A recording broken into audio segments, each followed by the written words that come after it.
Chapter 220, Reunion, Mink vs. Baby, Duel, 4, Coward, it's just the wind, the little silver mink said with extreme helplessness and contempt. This was the first time he had seen someone so timid. Baby is really too useless. How can this little thing help Schwer? Thinking of this, he began to dislike Baby again. Oh, then it's okay. Baby emboldened himself, but he still stuck close to the little mink. At this moment, an enormous fire phoenix appeared in front of Feng Zhan. The two fire phoenixes were communicating in the unique language of the Phoenix clan. Little fatty, can you hear what they're saying? The little silver mink asked Baby while staring at the two fire phoenixes. The little silver mink couldn't hear them at all because they were too far away. Yes. Baby nodded. Even if he couldn't hear, he could read minds. This was his ability. Quickly translate it for me, the little silver mink said anxiously. Okay. Baby translated the conversation between the two fire phoenixes to the little silver mink. After the two fire phoenixes communicated, the enormous fire phoenix disappeared, and Feng Zhan flew away as well. Little fatty, you did well, the silver mink praised with satisfaction. It felt so good to have a translator with him. He decided that little fatty would be his personal assistant from now on. Big brother, can you not call me little fatty? My name is Baby. Baby pouted unhappily. How was he fat? He was just a little round. No. The little silver mink immediately declined Baby's request. Little fatty, we should go back, the little silver mink continued, but he was laughing in his mind. Ha, I really admire myself. Baby nodded, and the two beasts quickly crept back into the wooden house. After returning to the room, the little silver mink burrowed directly into Len Ruox's arms. Baby could only lie in a small corner by the bed aggrievedly. Boo-hoo. The next morning, when Len Ruoxue woke up, she found Baby looking at her aggrievedly with tears in his eyes. What happened, Baby? Len Ruoxue hugged Baby and said with some heartache. It's only been one night, but Baby seems to have gained weight again. What's going on? She really couldn't understand. Nothing. Baby just misses big sister. Baby waved his paws repeatedly. Boo-hoo, the boss also woke up and was still secretly staring at him. He didn't dare to complain. Silly, hasn't big sister always been here? Len Ruoxue said with some amusement. Why does Baby feel so insecure? What a child. Schwer, the little silver mink called out in dissatisfaction. He burrowed into Len Ruox's arms and squeezed Baby, this eyesore, to the side. Baby naturally didn't dare to make a sound. You're not allowed to bully Baby. Len Ruoxue raised the little silver mink and looked directly into his beautiful blue eyes. She warned him, but she couldn't help sighing in her heart. Baby had always been very overbearing among her beasts, but this little silver mink could actually make Baby so obedient. She really didn't know how he did it. Schwer, how can you wrong me? Tears welled up in the little silver mink's eyes and rolled down his fluffy face. Ah! Len Ruoxue was at a loss for words. The more she looked at this little mink, the more she felt that he looked like freak. This feeling was really too strange. Schwer, are you awake? Leng Qingtian called from outside the door. Yes, I'm awake, Grandpa. Len Ruoxue quickly put the little mink down, got out of bed, and opened the door for her grandfather. Grandpa, what's the matter? Len Ruoxue asked curiously. Her grandfather usually wouldn't disturb her so early. Leng Qingtian walked into his granddaughter's room, closed the door, and asked bluntly, Schwer, there are more and more people following us now. What do you plan to do? Grandpa, do you have any good ideas? Len Ruoxue asked in return with a frown. To be honest, she didn't know what to do either. Grandpa doesn't know either. But I discussed it with Old Man and the others that it would be better if we separated from them. It will be more convenient this way. Leng Qingtian said helplessly. Let me think about it. Grandpa, I'm going for a walk. Then Leng Ruoxue left the wooden house. Leng Ruoxue held the small silver mink in her arms and had a small black furball lay on her shoulder. They left the territory of the Phoenix clan and slowly walked along the seashore. Leng Ruoxue's heart was in a mess. Too many things had happened one after another recently. Alas! Suddenly, Darling's voice sounded in Leng Ruoxue's heart. Master, your cute darling is about to advance. Darling said excitedly from inside the bracelet. Ha! He was so happy. After advancing to level 9 Holy Beast, he could finally consume a green spirit pill. Boo-hoo! He finally succeeded after being in seclusion for so long. He was so excited. Really? That's great. Leng Ruoxue hurriedly released Darling from the bracelet. As soon as he came out, he pounced on Leng Ruoxue excitedly. Ow wow! Darling screamed in pain as he was kicked fiercely. Where did you come from? Darling glared at the silver mink that kicked him, his fluffy face full of anger. I am Schwer's new favorite, the little silver mink announced his status domineeringly, his eyes full of provocation. Beloved master, Darling looked at Leng Ruoxue aggrievedly for comfort. Darling, quickly advance. Leng Ruoxue glared at the little mink helplessly. Why is this little guy more overbearing than baby? Okay, Darling replied. He came out to advance, so he couldn't delay the important matter. As for this little mink, he would deal with him slowly after he became a divine beast. Just advance here. Leng Ruoxue looked around. They were at the seaside, not far from the territory of the Phoenix clan, so it was safe, and no one would disturb them. Okay. Darling returned to his original form and found a large, flat rock to sit cross-legged. After about an hour, Darling broke through the barrier between level 8 and 9. With the descent of heaven and earth laws, he advanced to level 9 Holy Beast.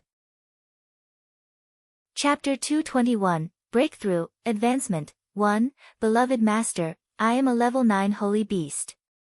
Darling jumped up and shouted excitedly. He ignored the angry mink and embraced Leng Ruoxue. Okay, eat this. Leng Ruoxue caressed Darling's soft fur and handed him a green pill. Thank you, beloved master. Darling is going to become a divine beast. Darling hugged Leng Ruoxue excitedly and spun around several times. He even stole a kiss on her beautiful face. But his sneaky act had utterly infuriated the little silver mink and baby. These two extremely possessive fellows would definitely make life miserable for Darling in the future. Beloved master, I'm going to advance. Darling reluctantly put down his beloved master and sat back on the large rock. He then ate the green spirit pill and waited quietly. Leng Ruoxue's beautiful eyes were indifferent as she glanced at the peeping eyes in the sea. Humph. They better not act rashly, or I won't mind getting rid of them. It took relatively longer for Darling to advance from level 9 Holy Beast to Divine Beast because he advanced 2 ranks in a row. After they waited for about 6 hours, the spiritual energy between heaven and earth became increasingly dense and flowed steadily toward Darling's body. Sitting cross-legged, Darling instinctively absorbed the rich heaven and earth spiritual energy until he felt that the spiritual energy within his body had reached saturation and could no longer absorb any more. He then poured all his energy into attacking the barrier to becoming a divine beast. After a while, heaven and earth laws descended on this uninhabited sea once again. The stream of heaven and earth laws that descended this time was obviously much larger and took longer than the previous time. After the heaven and earth laws slowly disappeared, Darling finally completed his advancement. Beloved master. After advancing, Darling immediately transformed and walked toward Leng Ruoxue. Leng Ruoxue looked at the stunningly beautiful man with boundless charm in front of her. She couldn't help admiring him in her heart. He is really too pleasing to the eye. Darling had transformed into a drop-dead gorgeous man. He was tall, had beautiful purple hair resembling purple orchids, and had dazzling silver eyes similar to stars shining with enchanting light. His temperament was noble and extraordinary, and every move he made was full of the demeanor of a king. Beloved master, do you like Darling's current form? Darling asked shyly and a little nervously, his starry silver eyes full of anticipation. Like, Leng Ruoxue said unabashedly. Who wouldn't like such an attractive and beautiful man? Just looking at him made her feel pleased. Hee, Darling knew that my beloved master would definitely like it. A little smug, Darling stretched out his long arms and hugged Leng Ruoxue tightly. Aha! A cry of pain immediately rang out. Darling held his beautiful face and angrily looked at the little silver mink. Damn it! He kicked me just now, and now he's actually scratching my face with his claws. Boo-hoo! I'm now disfigured. After scratching Darling, the little silver mink proudly showed his sharp little claws and looked provocatively at the fox in human form. Humph! How dare you hug my woman after becoming a human? You're really courting death. Leng Ruoxue's face darkened. She looked speechlessly at the little silver mink and then at Darling, who was covering his face. She asked with concern, Darling, how is it? Beloved master, your Darling's face is disfigured. Darling said aggrievedly, tears rolling in his silver eyes but not falling. No, it won't. Let me see. Leng Ruoxue comforted him and removed Darling's hand covering his face. Really ruthless. There were 5 deep claw marks on Darling's face, and blood was flowing out from the wounds non-stop. Take this. Leng Ruoxue took out a pill and stuffed it into Darling's mouth. The injuries on his face immediately healed, but the 5 claw marks were still on his originally stunning face. And this. Leng Ruoxue took out a bottle of crystal honey and handed it to Darling. Beloved master, boo-hoo, don't cry. Your face will recover within 3 days at most, Leng Ruoxue hurriedly consoled. At the same time, she glared fiercely at the little silver mink. How can you be so ruthless? Schwer. The little silver mink looked at Leng Ruoxue aggrievedly. Boo-hoo.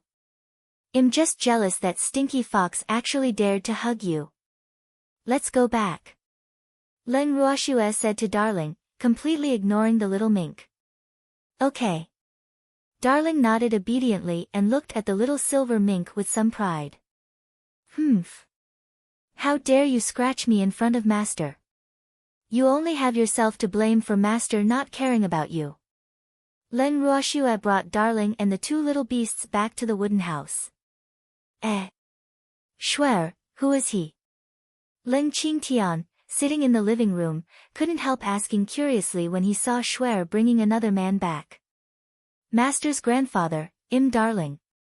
Darling interrupted Leng Ruoxue before she could answer. Ah. You're Darling. You've become a divine beast. Leng Qingtian said in pleasant surprise. Darling also advanced to divine beast. This was great. Their strength increased again. Yes, master's grandfather. Darling was excited too. But what happened to your face? Leng Qingtian looked at Darling with pity. How could a stunningly beautiful man be disfigured? My face, Grandpa, I plan to enter seclusion for a few days, Leng Ruoxue suddenly interrupted them. When Darling advanced just now, she had gained a lot of benefits and was already showing signs of breaking through. She wanted to strike while the iron was hot to see if she could break through. You're going into seclusion at this time? What if someone from the Phoenix clan looks for you? Leng Qingtian asked. He didn't believe that the Phoenix clan really just invited them as guests. I shouldn't be in seclusion for too long. If the Phoenix King wants to see me, ask him to wait. Leng Ruoxue said after some thought. She hadn't had a breakthrough in a long time. This was a rare opportunity that she didn't want to miss. Okay, then go into seclusion at ease. Leng Qingtian hurriedly urged. He knew that his granddaughter must have gained something from the advancement of Darling. Otherwise, she wouldn't have chosen this time to enter seclusion. Schwer's advancement was a huge deal. It couldn't be delayed.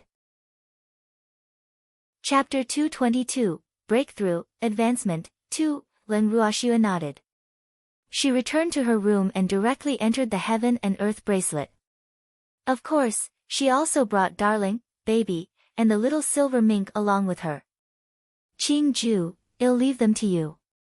Don't let them fight, Len Ruoxue said to Qing Ju while also warning the three beasts. Big sister, don't worry.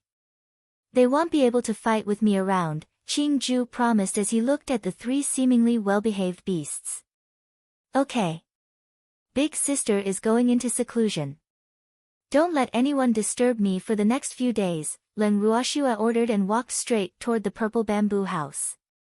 Did you hear what Big Sister said? Be good, or I'll have to lock you up, Qing Ju warned. Then he ignored them and ran along to take care of his herbs. Schwer. The little silver mink lay on the ground, crying out softly in dejection. More tears welled up in his eyes. Boo-hoo. Schwer is really angry with me. He felt so wronged. Boo-hoo. I hate my small body. In fact, he also wanted to pull Schwer into his arms, but he couldn't do it now. Boo-hoo. In the purple bamboo house, Len Ruoxue was completely unaware of the little mink's conflicted thoughts. Right now, she was fully focused on breaking through. The heaven-defying art had a total of 9 levels. She had broken through the first level with the help of her master, and she had only cultivated to the second level now. But she really hadn't expected the second level of the heaven-defying art to be so difficult. The amount of spiritual power required to break through was unimaginable. After accumulating for a period of time, the spiritual power in her body was almost saturated.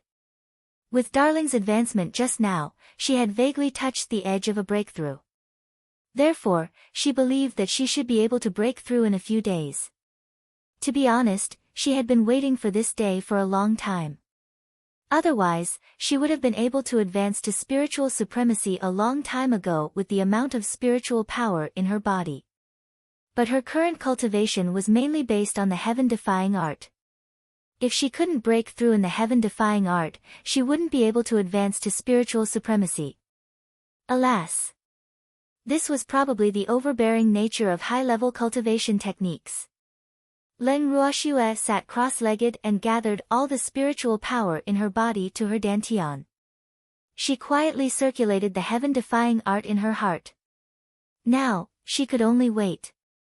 After an unknown period of time, the spiritual power in Len Ruoxue's body suddenly became restless. Immediately after, it started flowing crazily along the meridians in her body. Moreover, the spiritual power was very disorderly and was running around everywhere. At this moment, Len Ruoxue had an abnormally painful expression on her face. Her forehead was covered with cold sweat, and her face was slightly pale. Slowly, as the spiritual power in her body became more and more orderly, her expression gradually returned to calmness. After a long time, the spiritual power that seemed to be guided by someone began to concentrate in one direction. The originally massive amount of spiritual power gathered and became smaller and smaller until it condensed into a liquid sphere the size of a baby's fist. The liquid sphere of spiritual power slowly circulated along the meridians of her body. At first, the circulation was very slow. Gradually, it became faster and faster. After several cycles, the liquid sphere of spiritual power crashed violently against the barrier that prevented her breakthrough again and again. After countless collisions, the barrier that had become as thin as a cicada's wing shattered with a bang. Len Ruoxue's heaven-defying art finally broke through the second level and entered the third level. After her breakthrough, Len Ruoxue was in no hurry to get up. Instead, she continued to sit on the spot and absorb the rich spiritual power in the space. After entering the third level of the heaven-defying art, the massive amount of spiritual power stored in her body instantly emptied. Her body became like a bottomless pit again and began to absorb the spiritual power of the outside world frantically.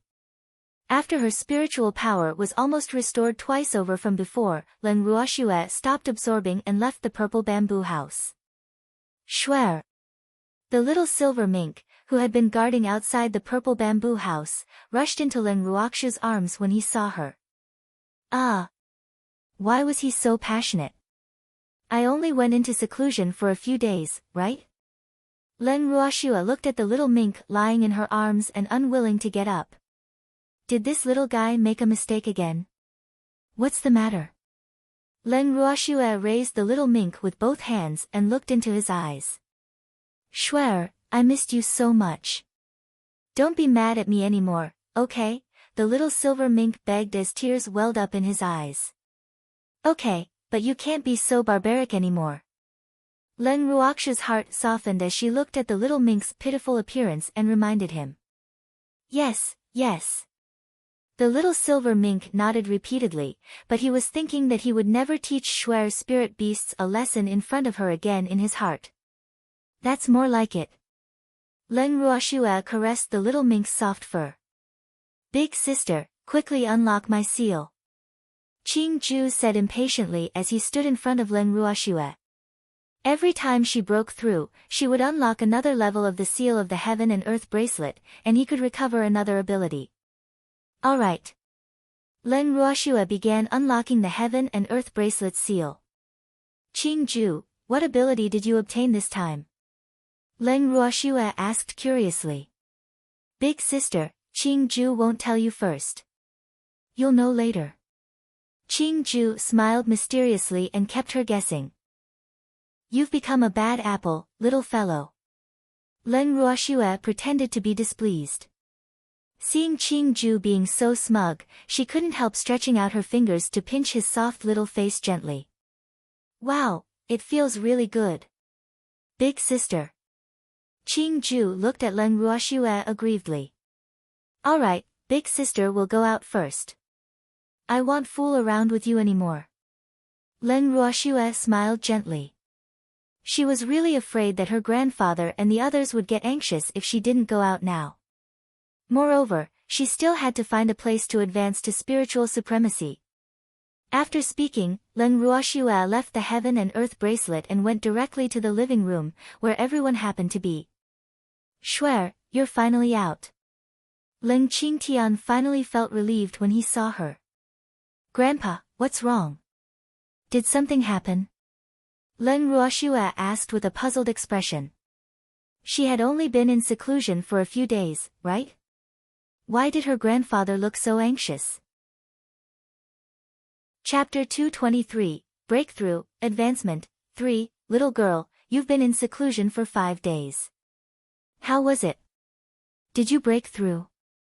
Old man asked with concern. Yes, I can advance now. Leng Ruoxue nodded. That's good. After hearing this, Leng Qingtian and the others were relieved. What happened to you? Leng Ruoxue looked at their troubled expressions and became a little nervous. Did something really happen? Was it Fengde? Don't be nervous. It's nothing. It's just that Feng Linger has been looking for you every day for the past few days, but she didn't tell us why.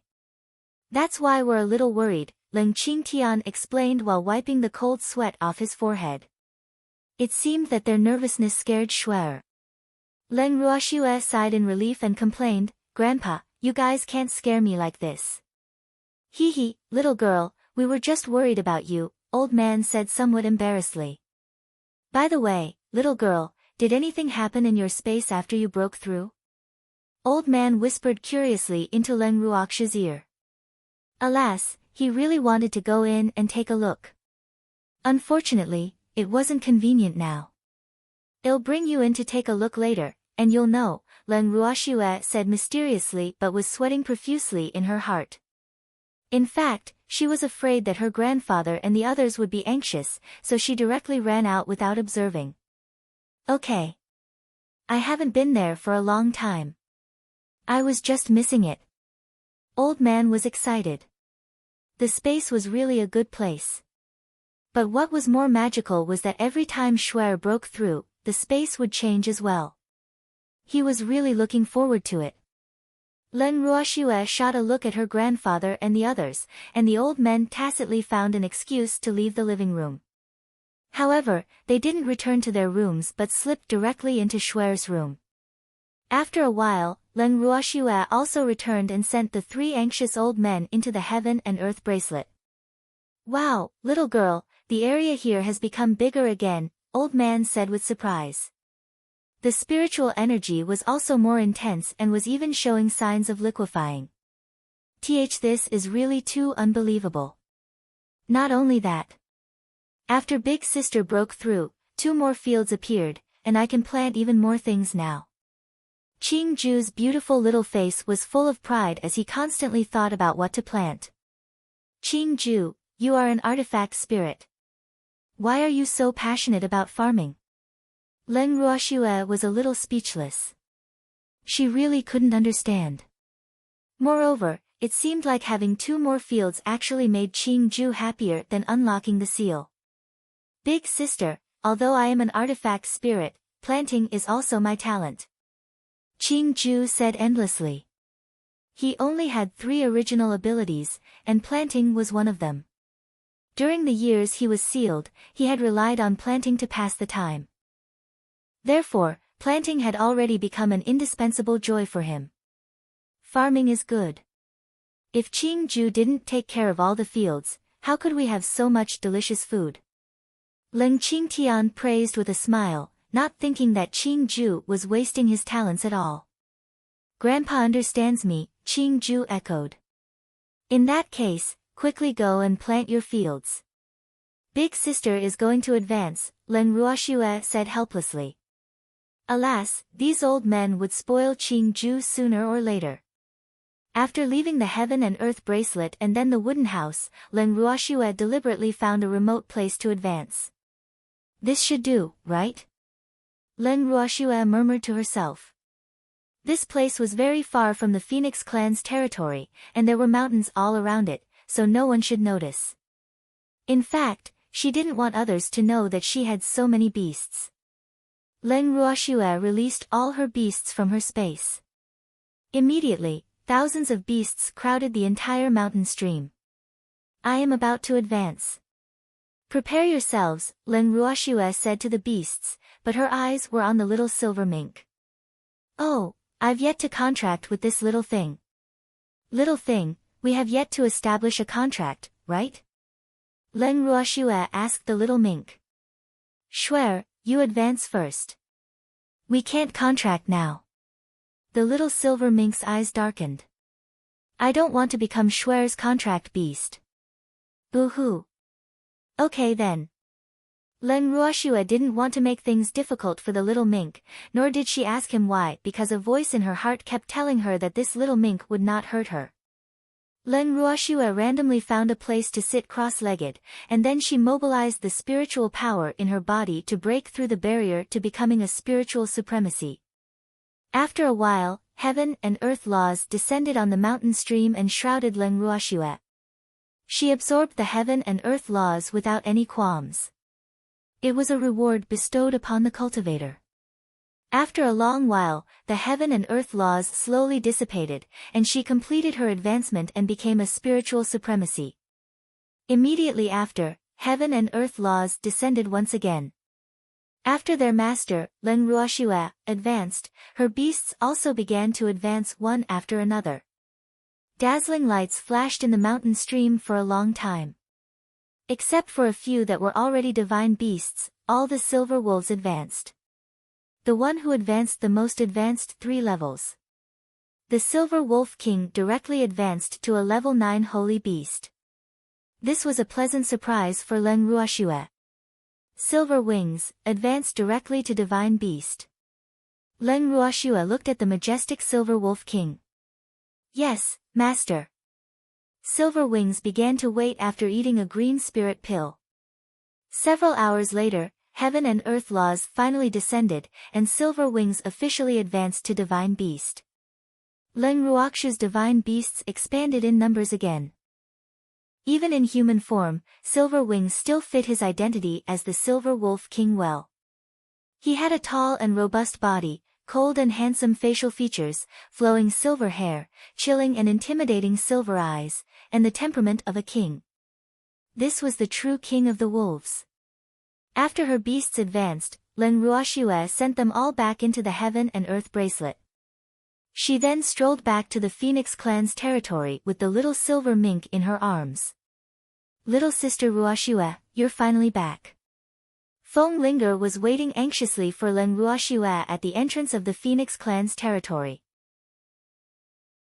Chapter 224, The Way to Bring Freak Back to Life. 1. Big sister, are you looking for me? Len Ruoxue looked at Feng Linger doubtfully. Little sister Ruoxue, royal father wants to see you, Feng Linger said anxiously. Oh. What is it? Len Ruoxue was surprised. Is Feng Zhan finally going to reveal his purpose? I'm not sure either. Royal father refuses to tell me, Feng Linger said helplessly. This was why she was so anxious. Then take me to see the Phoenix King, big sister. Len Ruoxue frowned slightly. Feng Zhan was really mysterious. He didn't even tell his daughter. Okay, let's go. Feng Linger pulled Len Ruoxue toward the Phoenix King's resting palace. Royal father, little sister Ruoxue is here, Feng Linger whispered outside the palace when they arrived at the entrance. Let Miss Leng in. The Phoenix King's elegant voice came from outside. Little sister Ruoxue, go in by yourself. Big sister won't accompany you, Feng Linger said meaningfully. Her father wanted to see Ruoxue, so she wouldn't be a third wheel. Okay. Len Ruoxue pushed open the palace door and walked in directly. The Phoenix King's resting palace looked like an enormous sycamore tree from the outside, but it was a completely different world inside. After entering the Phoenix King's resting palace, Len Ruoxue looked up slightly.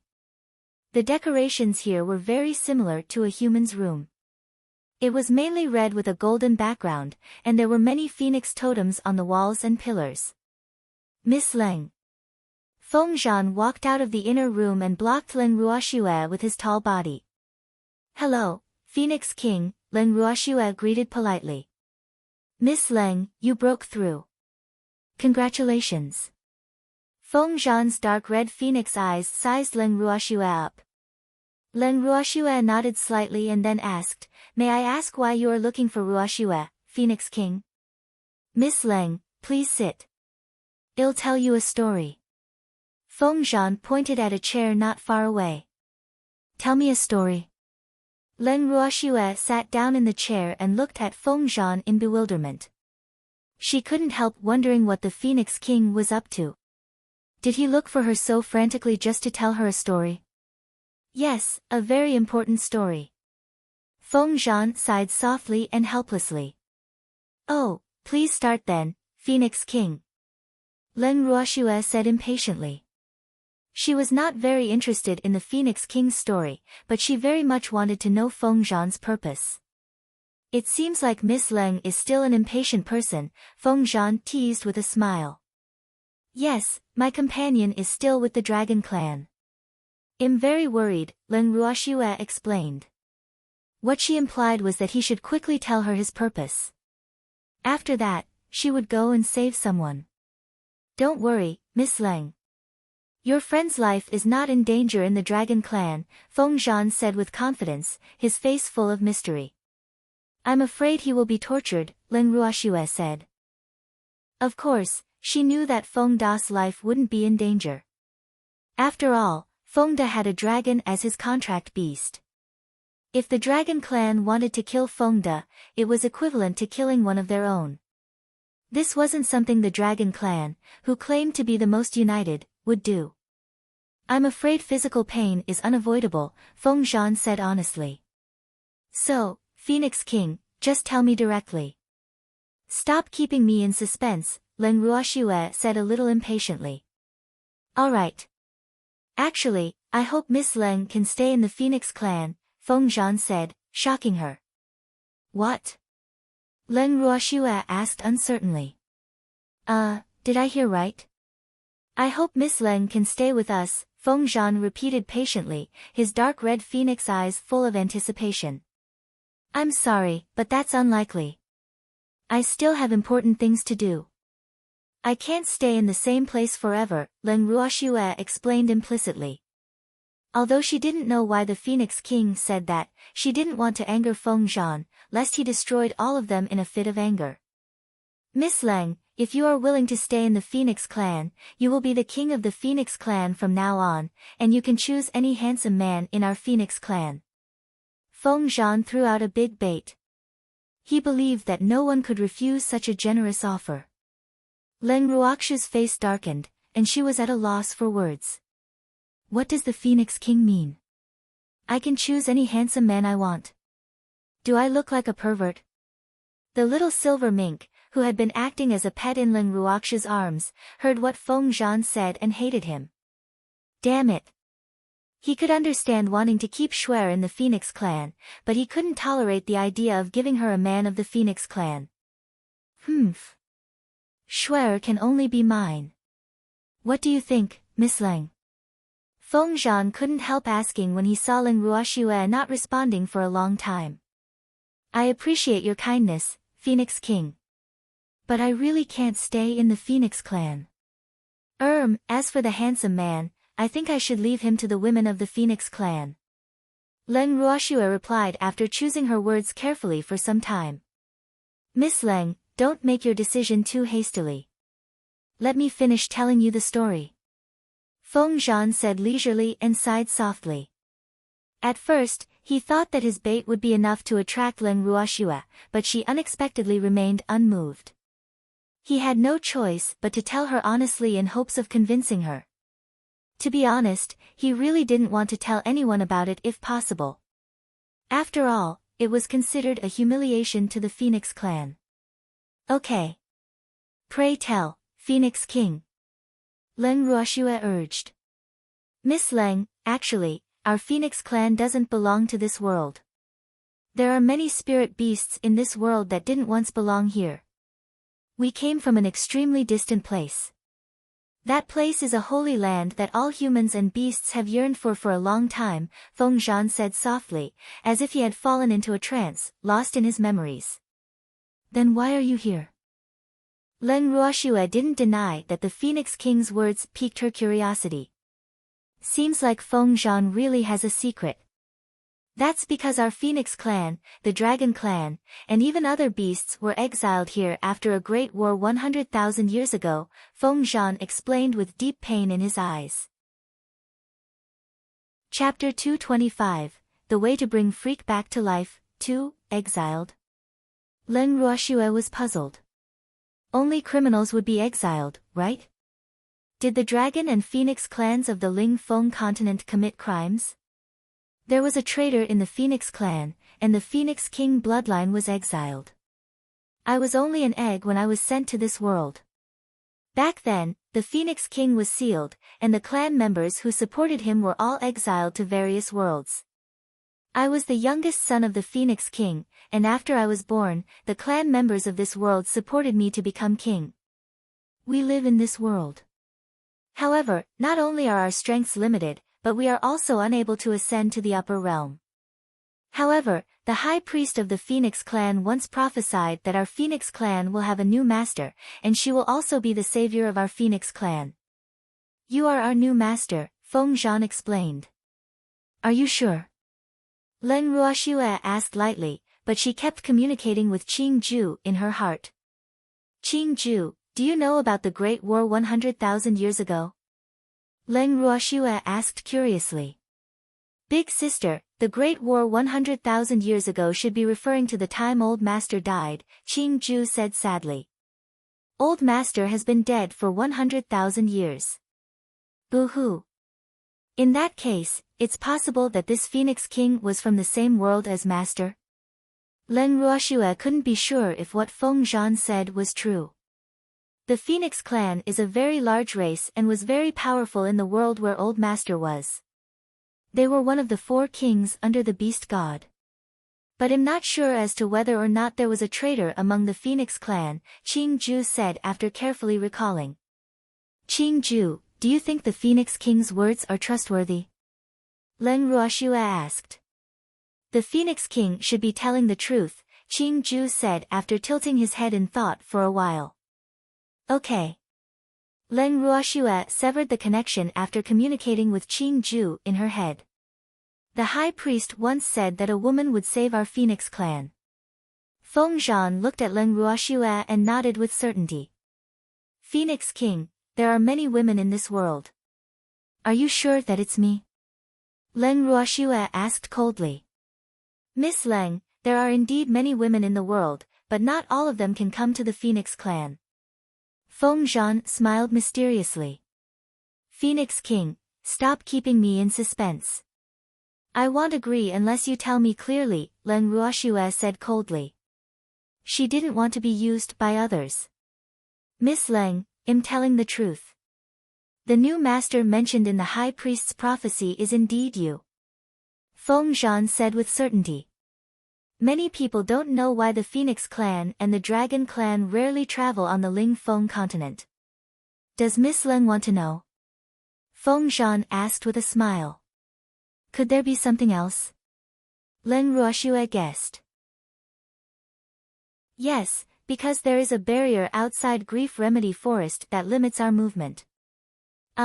What I mean is that the members of the Phoenix clan who have advanced to divine beasts are unable to appear alone on the Ling Feng continent unless they have a master. Similarly, people outside are unable to come to the Phoenix nest. Even if someone passes through the barrier, they are unable to pass through Grief Remedy Forest safely. Miss Leng and the others are the only humans who have been able to come to the Phoenix nest for the past tens of thousands of years, Feng Zhan explained the reason to Leng Ruoxue. But you can't just assume that I'm your new master, can you? Doesn't the Phoenix clan exist in every world? Leng Ruoxue continued asking her doubts. I was exiled to this world with the mission of finding the new master of the Phoenix clan because the high priest said that the new master of the Phoenix clan would appear in the lower dimensions. Feng Zhan sighed. He had waited for so long before she finally arrived. But this new master seemed to be of strong character and was determined not to be moved by temptation. Since your high priest is so powerful, why didn't he predict that there would be a traitor in the Phoenix clan? Leng Ruoxue asked in puzzlement. She had never believed in prophecies, she only believed in herself. No prophecy can predict what is related to you or things beyond your authority, so the high priest was helpless. After all, the people involved in the war back then had extraordinary identities, Feng Zhan said simply. Even though he was not born yet, he knew a little about the war. You are limited by the barrier. What about the Dragon clan? Why can they go to the Ling Feng continent to capture someone? Leng Ruoxue was puzzled. Wasn't the Dragon clan exiled like the Phoenix clan? The Dragon clan is different from us. The barrier is much less restrictive on the Dragon clan than on the Phoenix clan, Feng Zhan said with some indignation. It was really too unfair. They were kept here and not allowed to leave just because they could spit fire, while the dragons could leave, even though there was a restriction on the time and number. Phoenix King, you said that I'm your new master, but I'm only a spiritual supremacy and weak now. I'm afraid, Leng Ruoxue hesitated.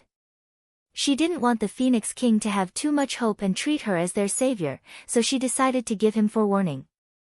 Master, we're not in a hurry. We have waited for so long. Moreover, time is nothing to the Phoenix clan, Feng Zhan consoled hurriedly.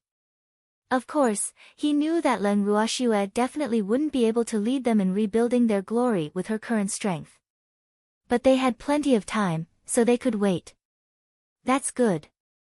Leng Ruoxue seemed to be at ease, but she couldn't help worrying in her heart. He already started calling her master even though she didn't seem to have agreed. Master, then let's choose a time to contract. Feng Zhan said impatiently. Okay. Leng Ruoxue felt like she was being forced into a corner. But she knew that contracting with the Phoenix clan would be very beneficial for her, but nonetheless. Phoenix King, I don't want to contract with the entire Phoenix clan, Leng Ruoxue said after some thought. Master, why is this so? Feng Zhan asked with a bitter face. Did some idiot from the Phoenix clan offend her? He had already warned his clan that Leng Ruoxue was a distinguished guest, so they had to treat her well. I want some of the Phoenix clan to contract with my subordinates. Leng Ruoxue revealed the plan that she had been brewing. Master, how about this? You contract the entire Phoenix clan first. As for the contract beasts for your subordinates, he'll take care of it, Feng Zhan said after some thought. It was not that he disliked his master's subordinates. But he thought that it would cause some of the clan members to feel that their master despised them if she didn't contract with all of them. As the king of the Phoenix clan, he naturally had to consider the interests of his own clan. Chapter 226, The Way to Bring Freak Back to Life, 3, okay. Leng Ruoxue agreed readily. She also knew that beasts like dragons and phoenixes would not casually contract with humans, so she didn't want to make things difficult for Feng Zhan. After settling the matter with Feng Zhan, Leng Ruoxue returned to the wooden house. Inside the heaven and earth bracelet. Grandpa, did you hear what Feng Zhan just said to me? Leng Ruoxue asked the three old men in front of her. Oh, Shuer, so that's what the Phoenix King wants. That's fortunate. I was still worried that he would harm us. Leng Qingtian said with a sigh of relief. Little girl, your luck is really infuriating. Even the Phoenix clan came knocking on your door to contract with you. Alas, why don't I have such good luck? Old man said with a sigh. Yes, even I am jealous of you. Lin Liang's tone might be complaining, but his expression was not the least bit that way. Instead, his face was full of joy, as if he had contracted with them himself. Shuer, contracting the Phoenix clan will be very beneficial for you now. But Grandpa is a little worried about the traitor of the Phoenix clan, Leng Qingtian said worriedly. He didn't want his granddaughter to suffer any harm. Contracting with the Phoenix clan had both pros and cons. He was afraid that the Phoenix clan would become a time bomb. Grandpa, even without the Phoenix clan, there are some things that I can't avoid, Leng Ruoxue said helplessly. The matter of the Phoenix clan involved the Great War 100,000 years ago, and that war was obviously related to her master, so she couldn't avoid it at all. Instead of running away, it was better to start accumulating her strength now. Shuer, what do you mean? Leng Qingtian was puzzled. Yes, Ruoxue. What do you mean? Lin Liang and Old Man were equally puzzled.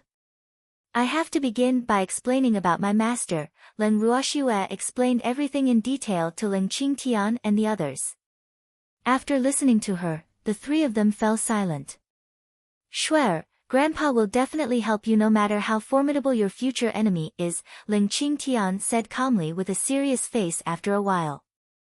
Shuer's words were beyond his expectations. No wonder Shuer has never taken the Su family seriously.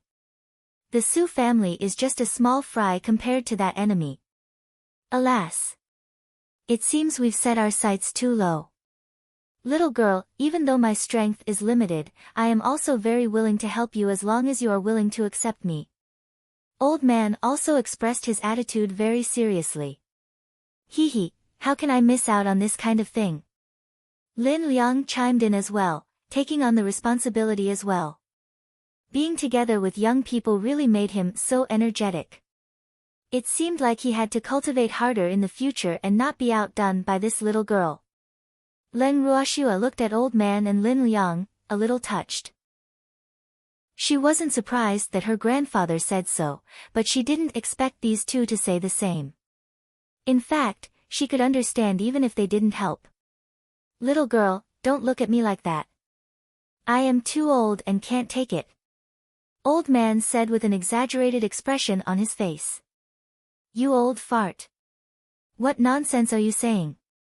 Leng Qingtian glared at him. Ruoxue, I have decided. I want to enter seclusion here and cultivate diligently, lest I become a burden later on. Lin Liang revealed his plan after thinking about it.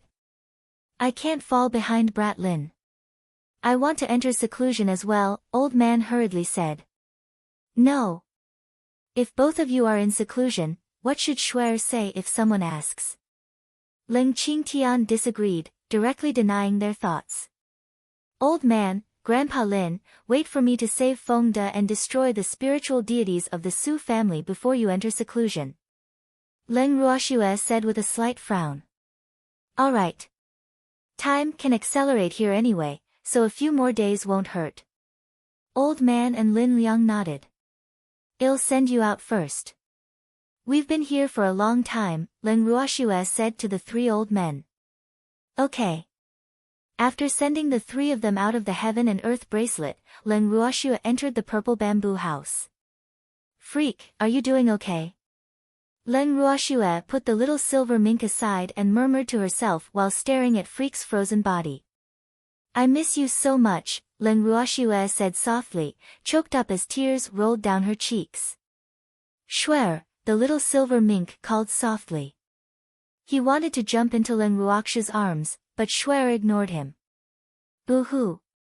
The little silver mink hated Shuer for neglecting him. Boo-hoo. He was so jealous of the big ice block lying on the bed, even though he knew that his idea was ridiculous because it was actually him. But he really... Shuer, do you know how much I want to tell you that I am your freak? But...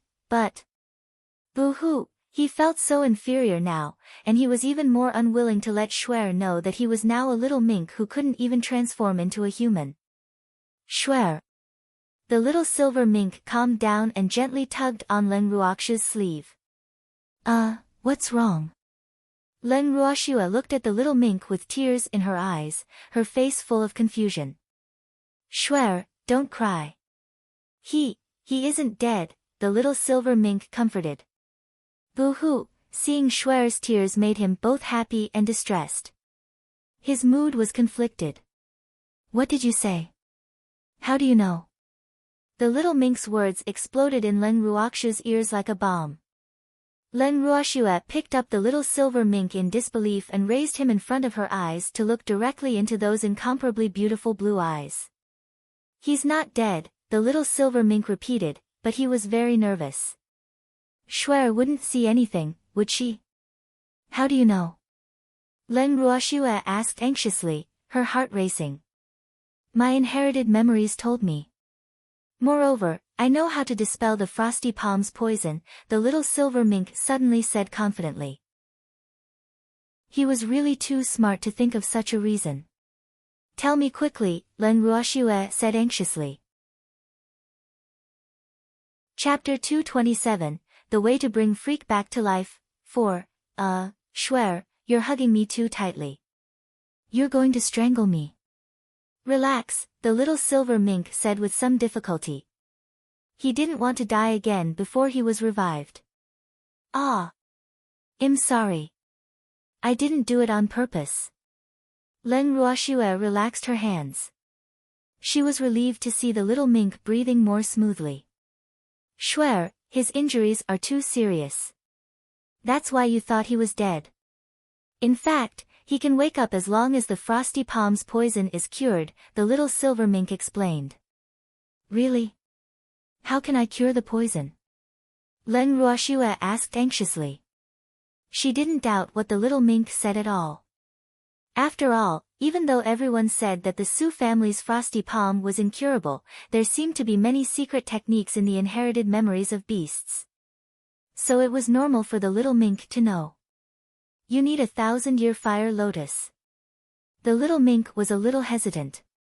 No matter which world fire lotuses were in, they were rare and precious, let alone 1,000-year-old one.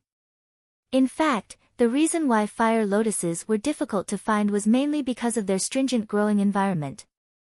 I will think of a way to find 1,000-year fire lotus, Leng Ruoxue said resolutely.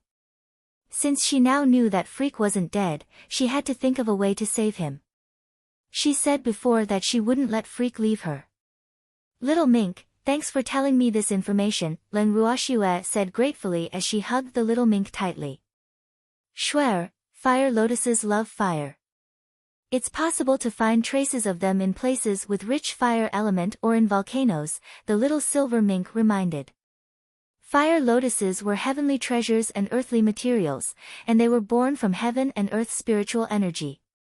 It was very possible that fire lotuses more than 1,000 years old had already developed intelligence and knew how to avoid danger, so they were not easy to find. They like fire? Il asked the Phoenix King. Len Ruoxue thought about it. The Phoenix clan also liked fire, so would the Phoenix clan have fire lotuses? Actions spoke louder than words. With this in mind, Len Ruoxue immediately left the heaven and earth bracelet and greeted her grandfather before heading straight for Fengzhan. After arriving at the Phoenix King's resting palace, Len Ruoxue explained her purpose. Fire lotus? Fengzhan frowned and pondered for a long time. Master, I am sure that there are no fire lotuses in the Phoenix clan. But there's an active volcano in our territory.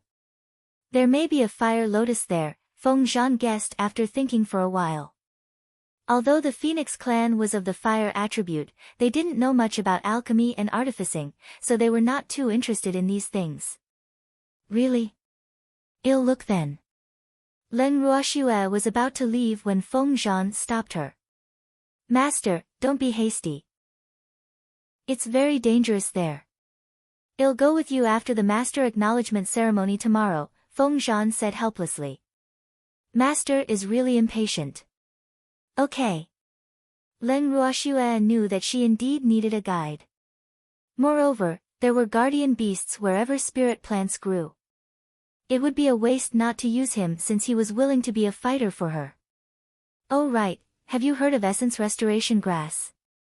Len Ruoxue continued asking. Fengzhan had lived for so long, so he should have heard of it, right? Essence restoration grass.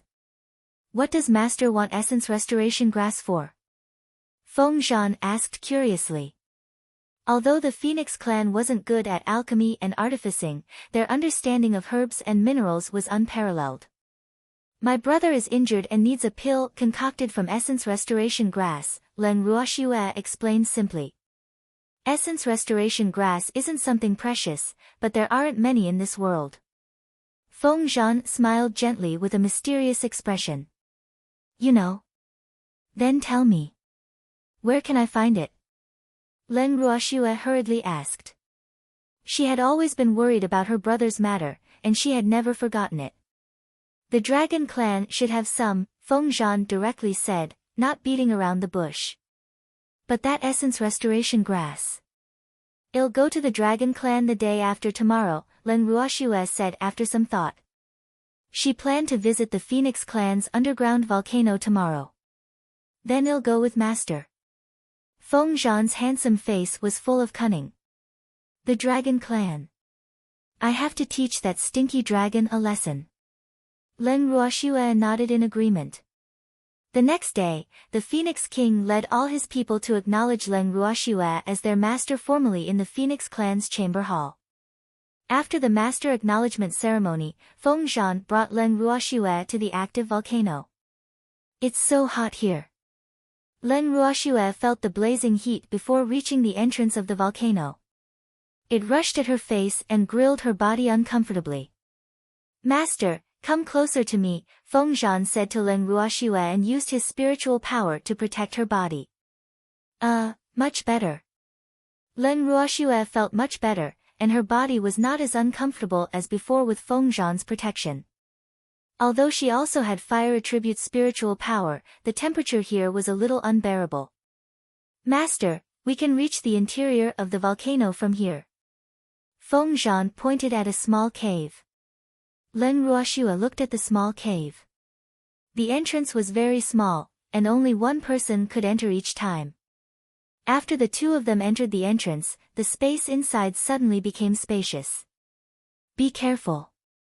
There are many poisonous bugs here, Fengzhan whispered to Len Ruoxue. Okay. Len Ruoxue nodded and looked around carefully at the environment in front of her. The light was very dim, but she could still see clearly that the place closest to the entrance of the cave was very dry. The entire cave was dark red, and the stone walls and ground were covered with volcanic ash, which had already condensed into blocks because it had been so long. The two of them walked in carefully. The farther they went, the darker it became. At this moment, Feng Zhan lit a torch that illuminated the entire cave. Aha! Leng Ruoxue covered her mouth and threw up uncontrollably. It was so disgusting. The mountain walls were densely covered with red bugs that resembled spiders, making her hair stand on end. Charm! Leng Ruoxue quickly let Charm out and hugged him tightly. Master, don't be scared. Charm quickly comforted her and released his ice spiritual skill, freezing the entire mountain walls into thin ice. The temperature of the volcano immediately dropped significantly. Purple-eyed snow fox. Feng Zhan was surprised. He looked at the snow-white little fox in Leng Ruoxue's arms and felt somewhat uncomfortable. I'm also Master's beast, okay? Why doesn't she hug me? Chapter 228, The Strange Encounter in the Volcano, Feng Zhan vs. Long Hao, 1, Fire Phoenix. Charm narrowed his beautiful purple eyes as he sized up Feng Zhan. Even though the status of purple-eyed snow foxes among beasts was inferior to that of phoenix races, it was still difficult to say who would emerge victorious if they really fought. Let's go in. Leng Ruoxue urged, ignoring the sparks flying between the two beasts. Master, follow me closely, Feng Zhan said softly as his gaze turned to Leng Ruoxue. Leng Ruoxue nodded and slowly walked behind Feng Zhan. After walking for about an hour, they finally arrived at the center of the volcano. Leng Ruoxue looked up at the scene in front of her with astonishment. It was really too spectacular. She saw fiery red magma slowly flowing on the walls of the mountain and finally gathered together and flowed into a natural pool. The magma in the pool was like boiling water, bubbling and gushing around non-stop. Master, this is the center of the volcano. If there is a fire lotus, it should be here, Feng Zhan explained. Fire lotuses like to grow in places with the densest fire element. Let's look for one. Leng Ruoxue nodded. This area wasn't small, so she hoped she could find one. Then let's split up and search. Master, be careful, Feng Zhan said worriedly. Leng Ruoxue nodded and began looking around. Be careful. Suddenly, Feng Zhan's exclamation sounded from behind Leng Ruoxue. Leng Ruoxue instinctively turned her head and saw an ugly fiery red monster rushing at her. She was shocked, and Charm in her arms had already pounced at the monster. Feng Zhan hurriedly walked to Leng Ruoxue's side and asked with concern, Master, are you all right? I'm fine, Leng Ruoxue said calmly.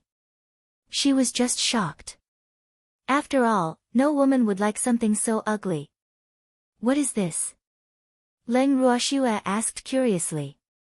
The monster fighting Charm had the exact same head and tail, and it was impossible to distinguish what was what. Its body was more than 10 meters long and as thick as a water bucket, and its skin was red but transparent. Moreover, she could vaguely see the blood vessels inside and the liquid flowing slowly in its body. It is a fire-earth dragon. It is born in magma and eats magma, Feng Zhan explained to Leng Ruoxue while staring at the two beasts fighting. This fire-earth dragon actually had the strength of a holy beast. It was really unbelievable. Fire-earth dragons were known to be very weak and having very short lifespans. Could there have been some kind of mutation in this dragon? Are you sure? Leng Ruoxue looked at Feng Zhan doubtfully. Why was this fire-earth dragon so strong? Yes, it must have mutated. I'll go help that fox, Feng Zhan guessed and then flew toward the fire-earth dragon. What are you doing here? Charm, who was fighting with the fire-earth dragon, asked with slight displeasure when he saw Feng Zhan appear. I'm here to help. This is its territory. Even if you're stronger than it, you won't be able to show your superiority, Feng Zhan said very kindly as he released his southern spirit flame. Stop arguing. End this quickly. Leng Ruoxue said helplessly. Just as she finished speaking, she heard a painful howl coming from the fire-earth dragon. Its body was on fire. Are you sure your fire is effective? Charm asked deliberately, not wanting to see this man being too smug. Of course. My fire isn't something that can be devoured by just anything, Feng Zhan said confidently. Even though fire-earth dragons fed on magma, they could also consume flames. But he was soon dumbfounded. How could this happen? Feng Zhan muttered in disbelief. His eyes had to be playing tricks on him because the mutated fire-earth dragon actually slowly absorbed the flames on its body, and its strength instantly increased by several levels. This fire-earth dragon is very strange. Charm was also in disbelief. None of the fire-earth dragons he knew were so strange. Moreover, fire-earth dragons couldn't be considered spirit beasts at all. Even at the holy beast level, they were unable to develop intelligence or speak. But this fire-earth dragon could actually devour the southern spirit flame, which was abnormal in itself. Let me try. After speaking, Leng Ruoxue directly released the heaven-level spiritual skill feather of the fire phoenix. This fire-earth dragon was not afraid of the Phoenix clan's southern spirit flame. Would it be afraid of her divine flame? Master's flame, Feng Zhan's thoughts raced as he looked at the small and cute feather. Although the entire feather was fiery red, on careful look, people would notice that the center of the flame feather was deep purple with the outermost edge golden. Moreover, the temperature was extremely high. Could this be the legendary? While Feng Zhan was thinking, the small fiery red feather had already begun to disintegrate into countless feathers and entangle the body of the fire-earth dragon. Immediately, painful howls resounded from the fire-earth dragon. I wonder if this fire-earth dragon can swallow my divine flame as well. Leng Ruoxue couldn't help thinking. She was really curious. Moreover, she specially added her natal divine flame into the feather of the flame phoenix. She hoped that this fire-earth dragon wouldn't disappoint her. Unfortunately, the fire-earth dragon still disappointed Leng Ruoxue because it only took 10 minutes before her divine flame burned it to ashes. Huh? What is this? Leng Ruoxue picked up a fiery red translucent crystal that resembled a diamond from the ashes. Master, this is something good. You're rich. Feng Zhan said excitedly. Heavens, how can this thing exist in this world? No wonder that fire-earth dragon mutated. With this thing around, all fire attribute spirit beasts would benefit greatly. What is this? Leng Ruoxue's face was full of question marks. Is this a diamond? This is a fire crystal core. Countless fire crystals can be produced as long as it is around. Fire crystals are very important to fire attribute cultivators, Feng Zhan explained simply. In his hometown, crystals of various attributes were used to assist cultivation. Master, it's enough to absorb spiritual energy from heaven and earth to cultivate in this dimension. But when you reach a higher dimension, you'll need crystals of various attributes to assist your cultivation. It's a little early to tell you all this now. You'll understand more when you go to a higher dimension, Feng Zhan continued. Chapter 229, The Strange Encounter in the Volcano, Feng Zhan vs. Long Hao, 2, Leng Ruoxue nodded. She understood what Feng Zhan meant. The higher your level, the more heaven and earth spiritual energy you required. Therefore, various methods that could assist in cultivation would be very important at that time. Continue searching. Leng Ruoxue stored the fire crystal core in the heaven and earth bracelet and handed it to Qing Ju for safekeeping. After some thought, she released Quill. Quill, can you see with your X-ray vision in here? Leng Ruoxue asked. Master, heavenly materials and earthly treasures cannot be seen through, Quill said helplessly. Heavenly materials and earthly treasures had their own spirituality, and only those who were fated could obtain them. Oh, take your time then, Leng Ruoxue said indifferently. In fact, she had already guessed this. Otherwise, Quill would have come out to help long ago. Master, we want to help too, Dazzle said from the bracelet. Alright, all of you come out. Leng Ruoxue let out the other beasts. The more beasts there were, the more hands they would have. After coming out, they each occupied a spot and searched carefully. Master, there's a flower here, Rise suddenly called out. Where? Leng Ruoxue came to Rise's location and looked around. There was nothing except a large rock. Under the rock. Rise lowered his head and motioned Leng Ruoxue to look down. Leng Ruoxue squatted down and looked at the large rock under Rise. There was indeed a small flower in the gap under the rock, but it was still a small bud. The flower was entirely fiery red, slightly smaller than an adult's palm, and exuded a faint lotus fragrance. Found it! Leng Ruoxue shouted excitedly.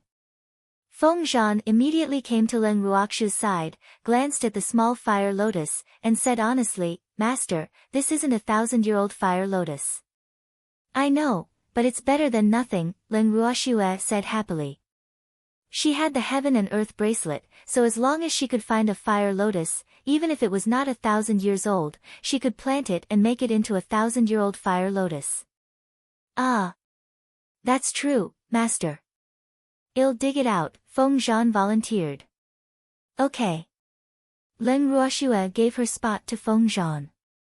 Feng Zhan first moved the rock away, then squatted down and carefully dug out the fire lotus from the ground.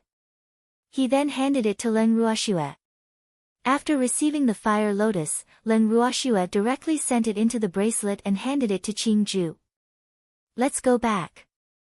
Leng Ruoxue knew that only a single heavenly material and earthly treasure would grow in a place, so there was no need to continue looking. Okay. Feng Zhan nodded, and the few beasts also jumped onto Leng Ruoxue's arms or shoulders. Following their original route, Leng Ruoxue, Feng Zhan, and the other beasts left the active volcano and returned to the Phoenix clan's territory. In the wooden house. Shuer, you're back. How was your harvest?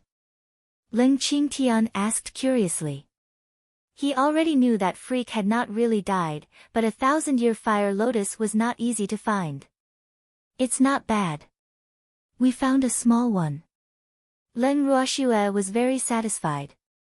After all, fire lotuses were very difficult to find, so she didn't expect to find one in one try. That's good. Leng Qingtian was relieved. Yes, Grandpa. I'm a little tired. I'll go back to my room to rest first, Leng Ruoxue said. Go quickly. Leng Qingtian hurried his granddaughter upon hearing that she was tired. The moment Leng Ruoxue returned to her room, the little silver mink she left in the room jumped into her arms. Shuer, boo-hoo. How could you abandon me? The little silver mink complained aggrievedly, tears welling up in his blue eyes.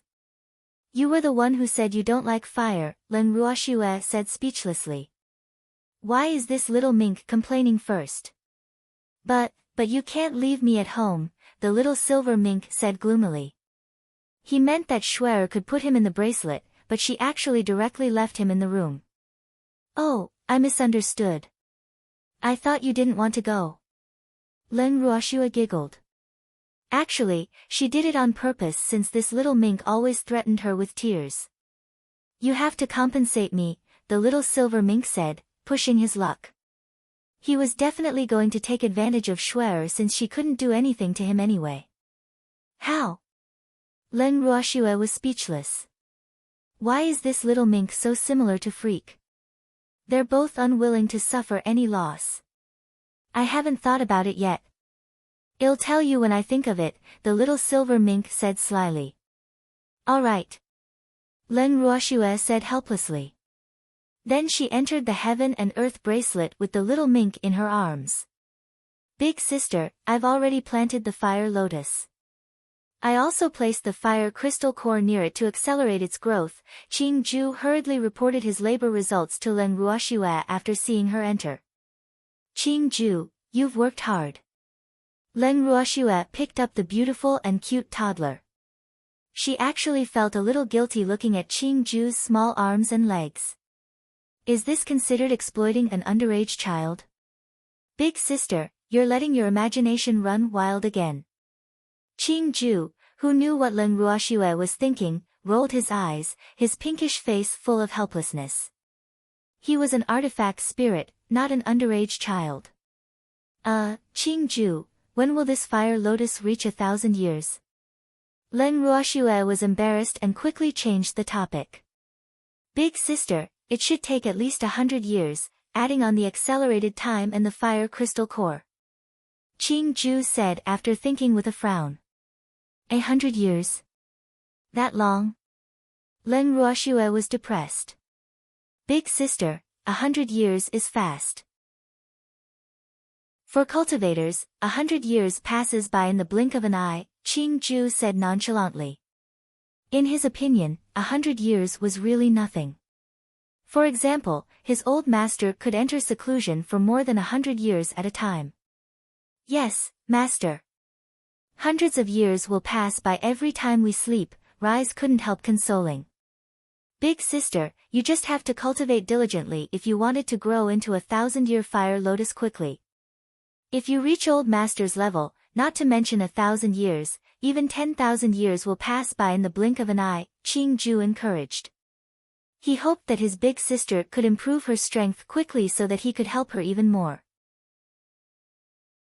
Chapter 230, The Strange Encounter in the Volcano, Feng Zhan vs. Long Hao, 3, Cold sweat dripped down Leng Ruoxue's forehead. In the blink of an eye. Who takes years to blink? Big sister, I'm just making an analogy. Qing Ju pouted his pink lips in dissatisfaction. Big sister is really too bad. Qing Ju, can you not eavesdrop? Leng Ruoxue said awkwardly while wiping the cold sweat off her forehead. She didn't even have the right to privacy anymore. Big sister, there's no need to eavesdrop with soul contracts. I'm listening openly. Qing Ju covered his small mouth and smiled secretly. Hee, big sister is so cute. I'm going out first. Leng Ruoxue quickly fled after speaking. Boo-hoo. I'm such a failure as a master. Ha! Qing Ju and the beasts in the bracelet couldn't help laughing out loud. Leng Ruoxue got out of the heaven and earth bracelet, laid on her bed, and had a good night's sleep. When she woke up, it was already the next day. After leaving her room, Leng Ruoxue casually ate something, greeted her grandfather and the others, and went to look for Feng Zhan. As soon as she arrived at the door of his palace, she saw him waiting for her outside. Master. Feng Zhan dashed to Leng Ruoxue's side when he saw her. Let's go. Leng Ruoxue said impatiently. Feng Zhan nodded, and the two of them walked toward the entrance side by side. Big sister, wait for Inflame. Inflame's voice sounded behind them just as they reached the entrance.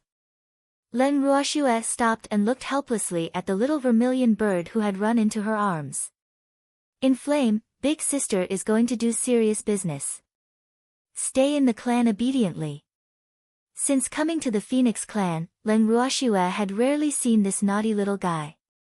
She heard that big sister Linger had put this little thing in solitary confinement. Why did he sneak out today? Little sister Ruoxue, I said I would accompany you to the dragon clan. Why didn't you tell me you were going today? Feng Linger appeared in front of Leng Ruoxue with a displeased face and looked at her in annoyance. Leng Ruoxue looked at the handsome man beside Feng Linger and said teasingly, big sister, didn't I do it for your own good? Master. Feng Miao, Feng Linger's husband, bowed respectfully. You don't have to be so polite. My beasts are all very naughty, Leng Ruoxue said uncomfortably. That's right. Ruoxue is my little sister, Feng Linger echoed casually. You're going too? Feng Zhan stared at them. Royal father, I promised little sister Ruoxue that I would accompany her to save her friend. How can I go back on my word? Feng Linger hugged Feng Zhan's arm and acted coquettishly. Then let's go together. Leng Ruoxue glanced at Feng Zhan. Even though she hadn't spent much time with Feng Linger, she knew Feng Linger's fiery nature very well. Feng Miao would probably be the unlucky one if she didn't let this violent fire phoenix follow. Yes. I won't cause any trouble, Feng Linger promised like an obedient child. As if. Feng Zhan didn't believe her words at all. He threw down these two words coldly, turned around, and walked in the direction of the Dragon Clan. They chatted as they walked, and they soon arrived at Dragon Island. Sister Ruoxue, do you see that island? Those stinky dragons live there. Feng Linger pointed at a small island not far away. Leng Ruoxue looked in the direction Feng Linger pointed and saw a small island floating on the sea. Thick fog surrounded the island, so she could not see the surroundings clearly. But how many dragons could live on such a small island? How do we enter? Leng Ruoxue's beautiful eyes stared at Feng Zhan. This dragon island was surrounded by water on all sides, so they probably had to fly there. Master, don't worry. That old dragon will send a dragon to fetch us, Feng Zhan said mysteriously with a cunning face. Really? Leng Ruoxue was a little skeptical. She heard that dragons and phoenixes were enemies. Would the Dragon Clan really treat them as distinguished guests? Feng Zhan didn't answer Leng Ruoxue but expressed it directly with his actions. Feng Zhan quickly returned to his original form and flew around the sky of Dragon Island. After flying a few rounds, he spat out raging flames. Immediately, flames surged into the sky from the sea surrounding the island. Her forehead full of black lines, Leng Ruoxue looked at the incomparably enormous fire phoenix shining with colorful lights in the sky. Arrogant, too arrogant. This was the first time she had seen someone knock on another's door like this in her life. She really felt that she was too kind compared with Feng Zhan. After releasing the fire, Feng Zhan immediately transformed into a human and stood beside Leng Ruoxue with an innocent face. It was as if the arrogant fire phoenix just now had nothing to do with him. Who dares to cause trouble on Dragon Island? You must be tired of living.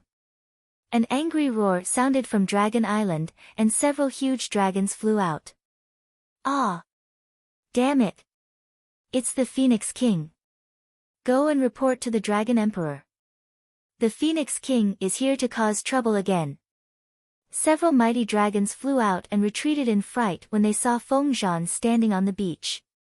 Holding back her smile, Leng Ruoxue looked Feng Zhan up and down again and again.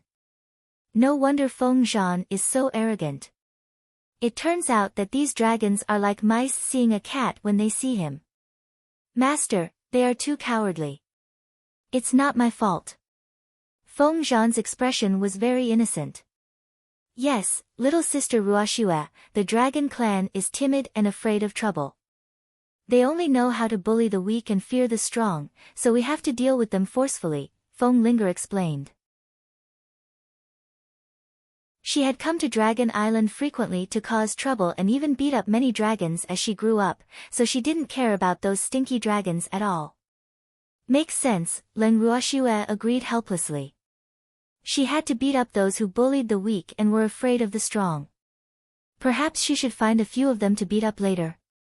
Damn Feng Zhan, why are you here again? An angry roar sounded deafeningly in the ears of Leng Ruoxue and the others. Then a gigantic purple-golden dragon flew out of Dragon Island. The dragon was about 100 meters long and covered in purple-golden scales. They were as beautiful and translucent as the finest amethysts. A pair of enormous wings stretched out, covering half the sky. Chapter 231, The Strange Encounter in the Volcano, Feng Zhan vs. Long Hao. 4. I missed you, so I came to see you, Feng Zhan said softly, as if their relationship was good. Bah, I don't miss you. You don't have to come see me, Long Hao, said disdainfully. Who would believe this sly old fox? Nothing good happened every time this fellow came. You're really too insincere. I came all the way here, but you didn't even invite us in, Feng Zhan complained lightly with an aggrieved expression on his face. Get lost. I didn't invite you. Long Hao roared furiously. He really couldn't stand Feng Zhan's damn appearance. He was clearly a bird, but why was he more cunning than a fox? Hee, please. I won't come if I'm invited. I like to come uninvited, Feng Zhan said provokingly. You. Damn it.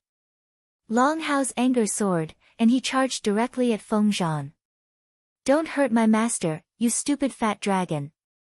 Feng Zhan returned to his original form and blocked Long Hao's path. Huh? Your master. Did I hear you right? Ha ha ha. The angry Long Hao was stunned for a moment before he started laughing hysterically. It was too funny. This bird, who was even more cunning than a fox, actually found a master for himself. Wasn't it just looking for trouble? Ha, how could there be freedom being ordered around all day? Laugh all you want. You will cry later. Feng Zhan smiled nonchalantly. He had already expected this stinky dragon's reaction, but he believed that it wouldn't be long before this stinky dragon cried. Humph. I won't cry. Feng Zhan, take this. Long Hao didn't forget the important matter after laughing enough. He still had to teach this bird a lesson. Come on. Feng Zhan lightly flapped his enormous wings and looked at Long Zhan with slight contempt. Soon, the bird and dragon tangled in a fight. Fiery red spiritual power flew everywhere, dazzling in the sky. The two colossi each used their flame and dragon breath to attack each other. Do they fight as soon as they meet? Leng Ruoxue asked helplessly as she looked at the dragon and phoenix in the sky. The dragon was on par with Feng Zhan, and it was difficult to determine the winner. Yes, they fight all the time. Master, you just have to get used to it, Feng Miao said nonchalantly. There had never been any peaceful coexistence between dragons and phoenixes, and they would always start fighting the moment they met. Oh, Inflame, quickly help me gather dragon scales. They are good materials for refining artifacts, Leng Ruoxue hurriedly ordered unscrupulously while looking at the dragon scales that fell to the sea and on the beach. Big sister, leave it to Inflame. Inflame flew to the surface of the sea excitedly and grabbed a dragon scale that was many times larger than his body with his two little claws. He flew back happily to Leng Ruoxue and handed the dragon scale to her. Inflame is so awesome. Thank you, Inflame. Leng Ruoxue caressed Inflame's cute little head and coaxed him. Little sister Ruoxue, I'll help too. Feng Linger directly returned to her original form and flew to the surface of the sea. She flapped her wings, and a strong gust of wind immediately blew on the sea surface, causing the dragon scales scattered on the sea surface to all roll onto the beach. Standing on the beach, Feng Miao and Inflame helped Leng Ruoxue pick up the dragon scales. Long Hao, who was engaged in a fierce battle with Feng Zhan in the sky, almost fainted from anger when he saw the situation on the ground. Seems like my master is very satisfied with your dragon scales. I'll pluck some for her. Feng Zhan said very calmly. After he spoke, his two sharp and hard claws directly grabbed onto Long Hao's thick dragon body. Suddenly, the dragon scales on Long Hao's body fell like snowflakes. Aha! You damn bird! I'm going to kill you. Long Hao roared furiously. He was utterly enraged by Feng Zhan and began clawing at his body. Dragon scales that were even larger than a washbasin and fiery red feathers glittering colorfully fell from the sky. Looking at the two beasts who had completely given up on using their skills and switched to brawling, Leng Ruoxue was at a loss for words. Little sister Ruoxue, Feng Linger seemed to want to say something, but she opened her mouth and closed it again in the end, leaving a helpless expression on her face. Stop it! Leng Ruoxue shouted at the dragon and phoenix in the sky. The two beasts, which were in the midst of intense scratching and biting, were startled by the sudden roar and instinctively stopped. Human, how dare you order this emperor around? Long Hao hollered in displeasure. He was already depressed enough that this woman dared to shout at him. You're not allowed to be so rude to my master. Feng Zhan's dark red phoenix eyes widened in warning. TCH, she's your master, not mine, Long Hao said disdainfully. no one dared to order him around in this world. Is that so? Feng Zhan smiled mysteriously. But he accidentally pulled on the wounds on his body and couldn't help taking a deep breath. It really hurts. Damn, this stinky dragon is really ruthless. Of course. Long Hao looked at Leng Ruoxue provocatively. Don't think I won't dare to beat you just because you're a dragon. Leng Ruoxue narrowed her beautiful eyes coldly. This old dragon really deserves a beating. Ha! Ha! Long Hao laughed hysterically. Did I hear it right? This woman says she wants to beat me up. A mere spiritual supremacy like you? Long Hao asked mockingly while his huge dragon eyes sized Leng Ruoxue up from head to toe. You can try, Leng Ruoxue said expressionlessly. Such arrogance. I'm going to teach you a lesson today. Long Hao said fiercely. Humph. No human had ever dared to speak to him like this, much less beat him up. This woman really doesn't know what's good for her. Little sister Ruoxue, big sister will help you, Feng Linger quickly said. No need. Big sister can just be my audience, Leng Ruoxue said confidently. She had yet to fight anyone since she became a spiritual supremacy. She could start practicing with this dragon. 1. Long means dragon in Chinese. Chapter 232, The Unlucky Dragon Clan Being Schemed Against, 1. Okay. Be careful, little sister Ruoxue. The dragon's breath is very powerful, Feng Linger reminded. Okay, got it. Leng Ruoxue nodded and released the wind attribute heavenly spiritual skill wings of the wind. A huge pair of green energy wings immediately appeared on her back and carried her into the air to maintain the same height as Long Hao.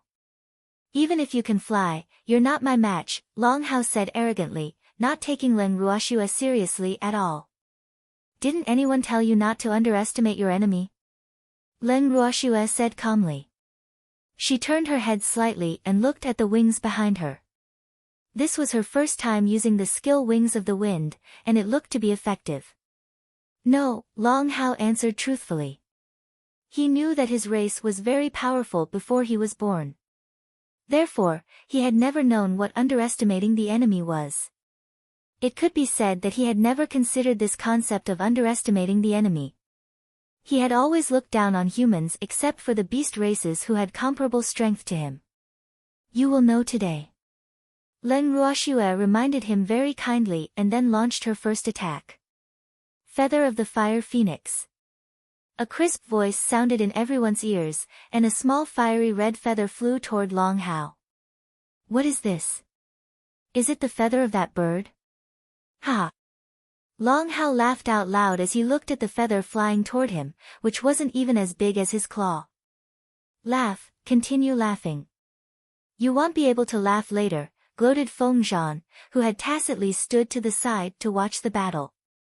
He had seen the destructive power of the feather with his own eyes. Blazing Tree Silver Flower. Meteor Moon Slash. Leng Ruoxue unleashed 2 more skills in succession while Long Hao was getting carried away. Sparks flew in the sky and transformed into shooting stars that charged directly at Long Hao. The small and exquisite feather also began to split, and slowly coiled around Long Hao. This is impossible. Long Hao was dumbfounded. Apart from the stinky bird's southern spirit flame, there were no flames that could hurt him. But this human woman's flames made him feel a piercing pain. Who could tell him what was going on? Master, although this stinky dragon has thick skin and flesh, he can't withstand being burned. Feng Zhan looked sympathetically at the dumbfounded Long Hao. Don't worry. I'm just teaching him a lesson. It won't take his life, Leng Ruoxue said understandingly. Well, that old dragon was indeed foolish. At first, he underestimated his enemy. But later on, he was scared by her flames and even forgot to attack. She liked opponents who didn't fight back like this. Who's worried about him? Feng Zhan reacted strongly and roared. He and that stinky dragon were mortal enemies, so he wouldn't care about him. I understand. I understand. Len Ruoxue was very understanding. At the same time, she retracted her fire attribute's spiritual power to prevent burning the old dragon ripe. Ha! You've become a roasted dragon now. Feng Zhan couldn't help laughing hysterically when he saw Long Hao's charred body. He was just short of rolling on the ground. Long Hao was on the brink of tears. He looked at his originally beautiful and dazzling scales that had turned black and felt regretful. Boo-hoo, he couldn't help sneaking peeks at Len Ruoxue with his big, teary dragon eyes. Boo-hoo. This woman is really terrifying. She looks so petite and cute, but why is she so ruthless? Do you still want to fight? Oh, right, you didn't even have the chance to attack just now. Why don't I let you go first this time? Len Ruoxue said with an absolutely fair appearance. I won't fight anymore, Long Hao said fearfully. This woman was a devil. He couldn't afford to offend her. Moreover, he believed that he definitely wouldn't be able to take advantage of this woman even if he attacked first. Boo-hoo, his body was still in pain, and he didn't want to suffer any more pain. This is for you. It won't hurt anymore after you eat it. Len Ruoxue was very kind and threw Long Hao a pill. But she was impressed in her heart. This old dragon was quite sensible. After this lesson, he should be able to happily return Feng De to her later. Hopefully, her opening gambit was not in vain. Long Hao took the pill and threw it directly into his mouth. But the pill was too small and melted in his mouth, so he didn't taste it at all. He only felt a light fragrance lingering in his mouth, leaving a rich aftertaste. What was more magical was that his injuries were all healed, and his beautiful scales regrew. Are there any more? Give me another one, Long Hao asked shamelessly, as if he had forgotten that she was of the human race that he despised the most. Scram! Feng Zhan roared while rolling his eyes at Long Hao. Master, I want one too. Feng Zhan looked at Len Ruoxue pitifully like a puppy after yelling at Long Hao. Boo-hoo! A lot of my feathers were plucked off by that stinky dragon. Take it. Len Ruoxue forced a smile and threw Feng Zhan a similar pill. Thank you, master. Feng Zhan took the pill and hurriedly threw it into his mouth. In an instant, his injuries healed, and the feathers that had fallen regrew. Dragon Emperor, it's not impossible to obtain pills, Len Ruoxue said softly while looking at Long Hao's gigantic body. Really? Long Hao was pleasantly surprised. This pill was really something good. But I can't give any to you for free. You have to exchange something for them. Len Ruoxue revealed her purpose after tossing out the bait. What is it? I'm very poor and don't have money, Long Hao said with a bitter face. Bullshit. You dragons are the wealthiest, yet you claim to be poor. How embarrassing. Feng Zhan exposed him unceremoniously. Dragons were the best at plundering good things. I don't want money. Len Ruoxue rolled her eyes at Long Hao helplessly. She had long heard that dragons were greedy, lustful, and petty. Seeing one today, she thought that they were indeed worthy of their reputation. That's good. Long Hao didn't care about Feng Zhan's sarcasm at all. He was greatly relieved when he heard Len Ruoxue say that she didn't want money. Then what do you want? Long Hao asked. Dragon Emperor, why don't you invite us in? Len Ruoxue asked instead of answering his question. Chapter 233, The Unlucky Dragon Clan Being Schemed Against, 2. I'm sorry. I forgot. Please come in. Long Hao said, slightly embarrassed. To be honest, he hadn't intended to invite them in before, but things were different now. After Long Hao finished speaking, a bridge immediately appeared between Dragon Island and the beach. Under the guidance of the Dragon Emperor, Len Ruoxue and the others stepped onto the small bridge and entered Dragon Island. Upon entering Dragon Island, Len Ruoxue found that the entire island was unbelievably large. The small mountain she saw outside was merely the tip of the iceberg of Dragon Island. However, this Dragon Island was a little too desolate. Even though Dragon Island stretched as far as the eye could see, there wasn't a single tree on the island. The island was full of cliffs and precipices with countless caves carved into the walls. That is where we dragons live, Long Hao explained when he saw Len Ruoxue looking at the caves. Don't you dragons come out during the day? Len Ruoxue asked curiously. She often saw phoenixes in the Phoenix clan's territory, but she didn't see a single dragon on such a big island. Dragons like to sleep, so they spend most of the year resting in their caves, Long Hao said implicitly, his face slightly hot. Just say that you dragons are too lazy. Feng Zhan's cool voice drifted over. You damn bird. No one will think you're a mute if you don't speak. Long Hao roared and glared at him. My mouth is mine. I can say whatever I want. It's none of your business. Feng Zhan replied. Humph. He just liked to go against Long Hao. Stop quarreling, Len Ruoxue said with slight displeasure. Her beautiful eyes lightly glanced at them, and Feng Zhan and Long Hao immediately shut their mouths sensibly. This is the main hall of our dragon clan. Please enter, Miss Leng, Long Hao said politely while pointing at a cave after they walked for a while. It was like he was a different dragon from the violent one outside of the island just now. Okay. Len Ruoxue braced herself and walked into the cave. The cave was relatively clean, but it was pretty shabby compared to the main hall of the Phoenix clan. There was nothing else besides a few rows of stone chairs on both sides of the throne. Please take a seat, everyone. After entering the cave, Long Hao transformed into a human and sat directly on his throne. Len Ruoxue casually found a chair and sat down. Her beautiful eyes looked at Long Hao, who was sitting on the head seat. This dragon was also a stunningly beautiful man. He looked about 20 years old, with a tall body, purple golden hair, golden eyes, and a body full of kingly majesty. Why are the human forms of spirit beasts so beautiful? She didn't understand.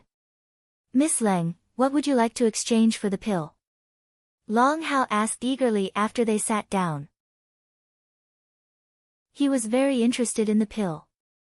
Stinky dragon, why don't you serve us some tea or snacks?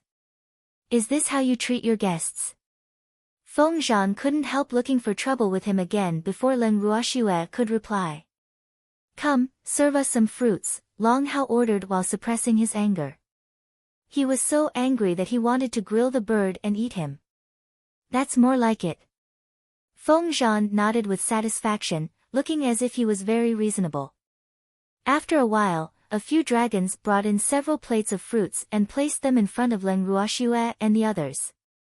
Master, this dragon clan's ambergris fruit might not be as good as our phoenix fruit, but it's passable. Have a taste. Feng Zhan picked up a green fruit that resembled a pear and handed it to Len Ruoxue. You damn bird. Who said that our dragon clan's ambergris fruit isn't as good as phoenix fruit? Long Hao hated to hear such words. His loud voice shook the entire cave. But this time, Len Ruoxue ignored their argument. She took out a red fruit from her ring, put it to her mouth, and took a small bite. Immediately, the fragrance of the fruit drifted in the entire cave. It smells so good. Long Hao couldn't help taking a deep breath and staring at Len Ruoxue with shining eyes. Master, where did this fruit come from? Feng Zhan asked in amazement. The smell alone made people feel refreshed, and it was really too alluring. Of course it was planted, Len Ruoxue said while eating. Who planted it? Is there more? Feng Zhan asked anxiously. The spiritual energy contained in the fruit was not something that the phoenix fruit could compare with. Do you want one? Len Ruoxue asked lightly with the expression of the big bad wolf seducing Little Red Riding Hood. Yes, of course I do, Feng Zhan said hurriedly. I want one too, Long Hao quickly said, not willing to be outdone, for fear that the fruits would be gone if he was late. How does it compare to your ambergris fruit and phoenix fruit? Leng Ruoxue looked at the two of them with a smile. There's no comparison, the two said in unison. So, are you still going to argue? Leng Ruoxue asked. No more, no more. The two smiled apologetically and cooperated very well. For you. As for the Dragon Emperor, you can exchange something for them. Leng Ruoxue threw Feng Zhan a storage ring and then spoke to Long Hao. Master, you're the best. Feng Zhan quickly put the storage ring away, as though he was afraid that someone would snatch it away. Miss Leng, what do you want? Anything is fine except money, Long Hao said resolutely. Relax. I don't want money, Leng Ruoxue said helplessly. Are dragons really that poor? So stingy. Please tell me, Miss Leng. I will try my best to satisfy you if it's within my means, Long Hao said generously. Master, I'll say it for you. Feng Zhan winked at Leng Ruoxue with a mysterious expression. Leng Ruoxue nodded and agreed to let Feng Zhan be her spokesperson. Stinky Dragon, listen carefully. My master's condition is very simple. First, we want essence restoration grass. This condition isn't difficult to fulfill, right? Feng Zhan raised his eyebrows slightly. It's not difficult. Essence restoration grass was useless to them. Second, you captured a human a while ago, right? How do you know? Long Hao asked curiously, but his eyes were looking at Leng Ruoxue. Could that human be related to her? In that case, it won't be easy to handle. Chapter 234, The Unlucky Dragon Clan Being Schemed Against, 3. To tell you the truth, that human is my master's subordinate. Feng Zhan simply made things clear with Long Hao to prevent him from making wild guesses. Oh. Are there any other conditions? Long Hao wanted to change the topic. Yes. What? Why are there so many conditions? Hopefully, they won't make things difficult for me. Long Hao prayed in his heart. He really wanted those fruits and pills. My master's subordinates need contract beasts. You dragons aren't bad. Your skin is thick and resistant to attacks, so you should sacrifice a few stinky dragons. Feng Zhan said with a smile, his expression very amiable. Impossible. Long Hao stood up from his chair angrily and looked at Feng Zhan with a face full of rage. A dragon was contracted with a human, and the dragon clan almost had a falling out. Those elders would eat him alive if there were more. Dragon Emperor, since you're unwilling, I won't force you. Then let's exchange for the essence restoration grass and Fengda for the time being. If the Dragon Clan wants to make other transactions, you can come to the Phoenix Clan to find me at any time, Leng Ruoxue said coldly and also stood up while rolling her eyes at Feng Zhan. So, this fellow was targeting the Dragon Clan when he said he would find contract beasts for her subordinates. Well, it was a good idea, but the dragons were not so easy to fool. Miss Leng, the essence restoration grass is no problem, but I have to discuss the matter of the human with the elders before we can decide, Long Hao said with a troubled expression. The mighty Dragon Emperor can't even decide on such a small matter. Leng Ruoxue asked with slight mockery. Actually, that human isn't in my hands, Long Hao said softly. Where then? Leng Ruoxue pretended to be impatient. That human was captured by the third elder of our dragon clan, and he has always been in the third elder's hands. Long Hao explained that the third elder went to the Ling Feng continent to look for his son but found that his son had actually been contracted by a human. He captured that human in the fit of anger. The third elder and that fire dragon, Leng Ruoxue asked lightly while staring at Long Hao with her beautiful eyes. Father and son. Long Hao betrayed the third elder without hesitation and revealed their relationship. Oh, I see, Leng Ruoxue said with a face full of understanding. Dragon Emperor, may I meet the third elder? Len Ruoxue continued to ask. If she couldn't convince that old dragon, then she would have to use force. In any case, she had to take Feng De away today. Sure. But the third elder doesn't have a good temper, Long Hao reminded. It's okay. My temper isn't very good either, Len Ruoxue said nonchalantly. When Long Hao heard this, his face darkened. What does she mean? Is she going to use violence to curb violence? It's not impossible. Good luck, third elder. For his own benefits, Long Hao betrayed the third elder easily.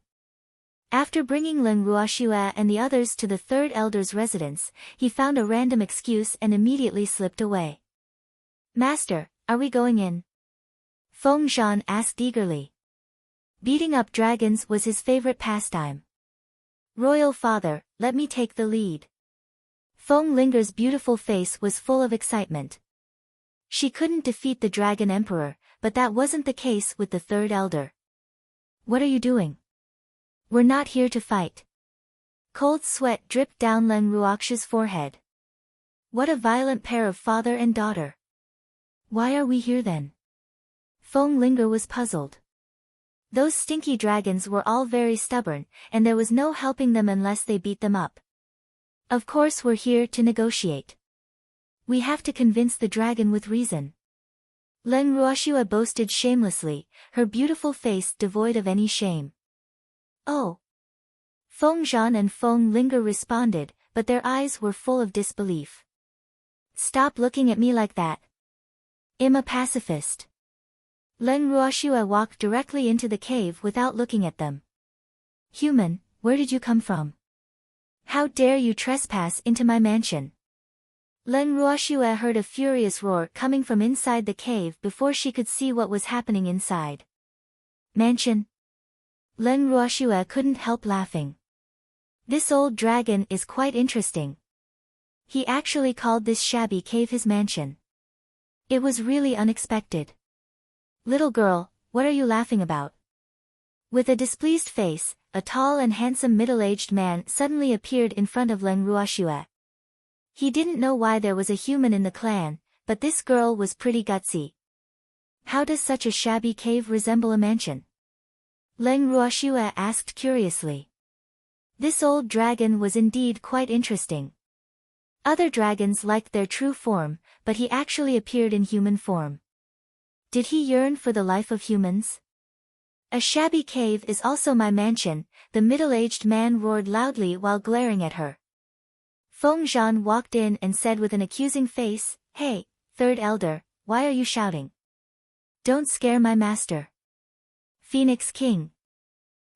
Your master. Who is that? The third elder was so surprised that his jaw almost hit the ground. Am I deaf? Did I just hear the Phoenix King say my master? The master he's talking about is me. Len Ruoxue kindly explained. She had been thinking about how to move this old dragon. Her principle was to try not to fight if possible. But if she had to, then she would ruthlessly beat up her opponents until they became well-behaved. How can the mighty Phoenix King acknowledge a human as his master? I wonder if the ancestors of your Phoenix clan will be driven to their graves if they find out. The third elder burst into laughter. Third elder, don't worry. The ancestors of the Phoenix clan will definitely be very grateful to me. I've done a great service to the clan, Feng Zhan said nonchalantly without even frowning. Really? Phoenix King, did you bring this little girl in? The third elder asked, even though he knew it all along. Asking the obvious. Feng Zhan spat out these words coldly. He turned his face away, too lazy to look at the smug old stinky dragon. Third elder, I heard you captured a human. Len Ruoxue probed to see the old dragon's attitude. Chapter 235, The Unlucky Dragon Clan Being Schemed Against, 4, So what? Are you here that human? The third elder guessed. He was full of anger at the mention of that human. Yes, that person is my subordinate. I hope you can return him to me, third elder, Len Ruoxue said politely. Don't even think about it. The third elder refused without hesitation. That human could forget about ever leaving Dragon Island. He didn't want his son to be enslaved by a human. Third elder, feel free to state any conditions as long as it's within my means, Len Ruoxue said patiently. She was being polite before resorting to force. If this old dragon continued being so stubborn, then she shouldn't be blamed. There's no need to negotiate unless they can cancel the contract, the third elder said stubbornly. Third elder, as a spirit beast, you should know very well that a soul contract can't be broken. Aren't you making things difficult for me? Len Ruoxue was a little angry after hearing the old dragon's condition. She was being nice because she didn't want to have a major conflict with the dragon clan. With her strength, she was not afraid of the dragon clan. But she was unwilling to use force if there were simple and energy-saving ways to achieve her goal. I only have this one condition. The third elder refused to give in. In that case, I have no choice but to apologize to third elder in advance. Len Ruoxue directly attacked. A thread-like green spiritual power drifted out from her fingertip and slowly coiled around the third elder, tightly binding him. Humph. You want to deal with me with this little bit of spiritual power, the third elder said with a face full of disdain. As a divine beast, he didn't care about such a little bit of spiritual power. So he didn't even dodge or resist and let the thin thread wrap around him. At the same time, in a cell on Dragon Island. Master, master, that female jinx is here. A fire dragon hurriedly flew to the side of a cliff and shouted at the person locked inside. Which female jinx? The person inside asked calmly. It's the female jinx who captured me to contract with Master, Fire Dragon hurriedly explained. Fengde quickly ran to Fire Dragon and asked through the arm-thick railing, are you saying that Miss is here? To save me? Yes, but she's no match for those dragons, Fire Dragon said worriedly. Boo-hoo. Poor Master. Nonsense.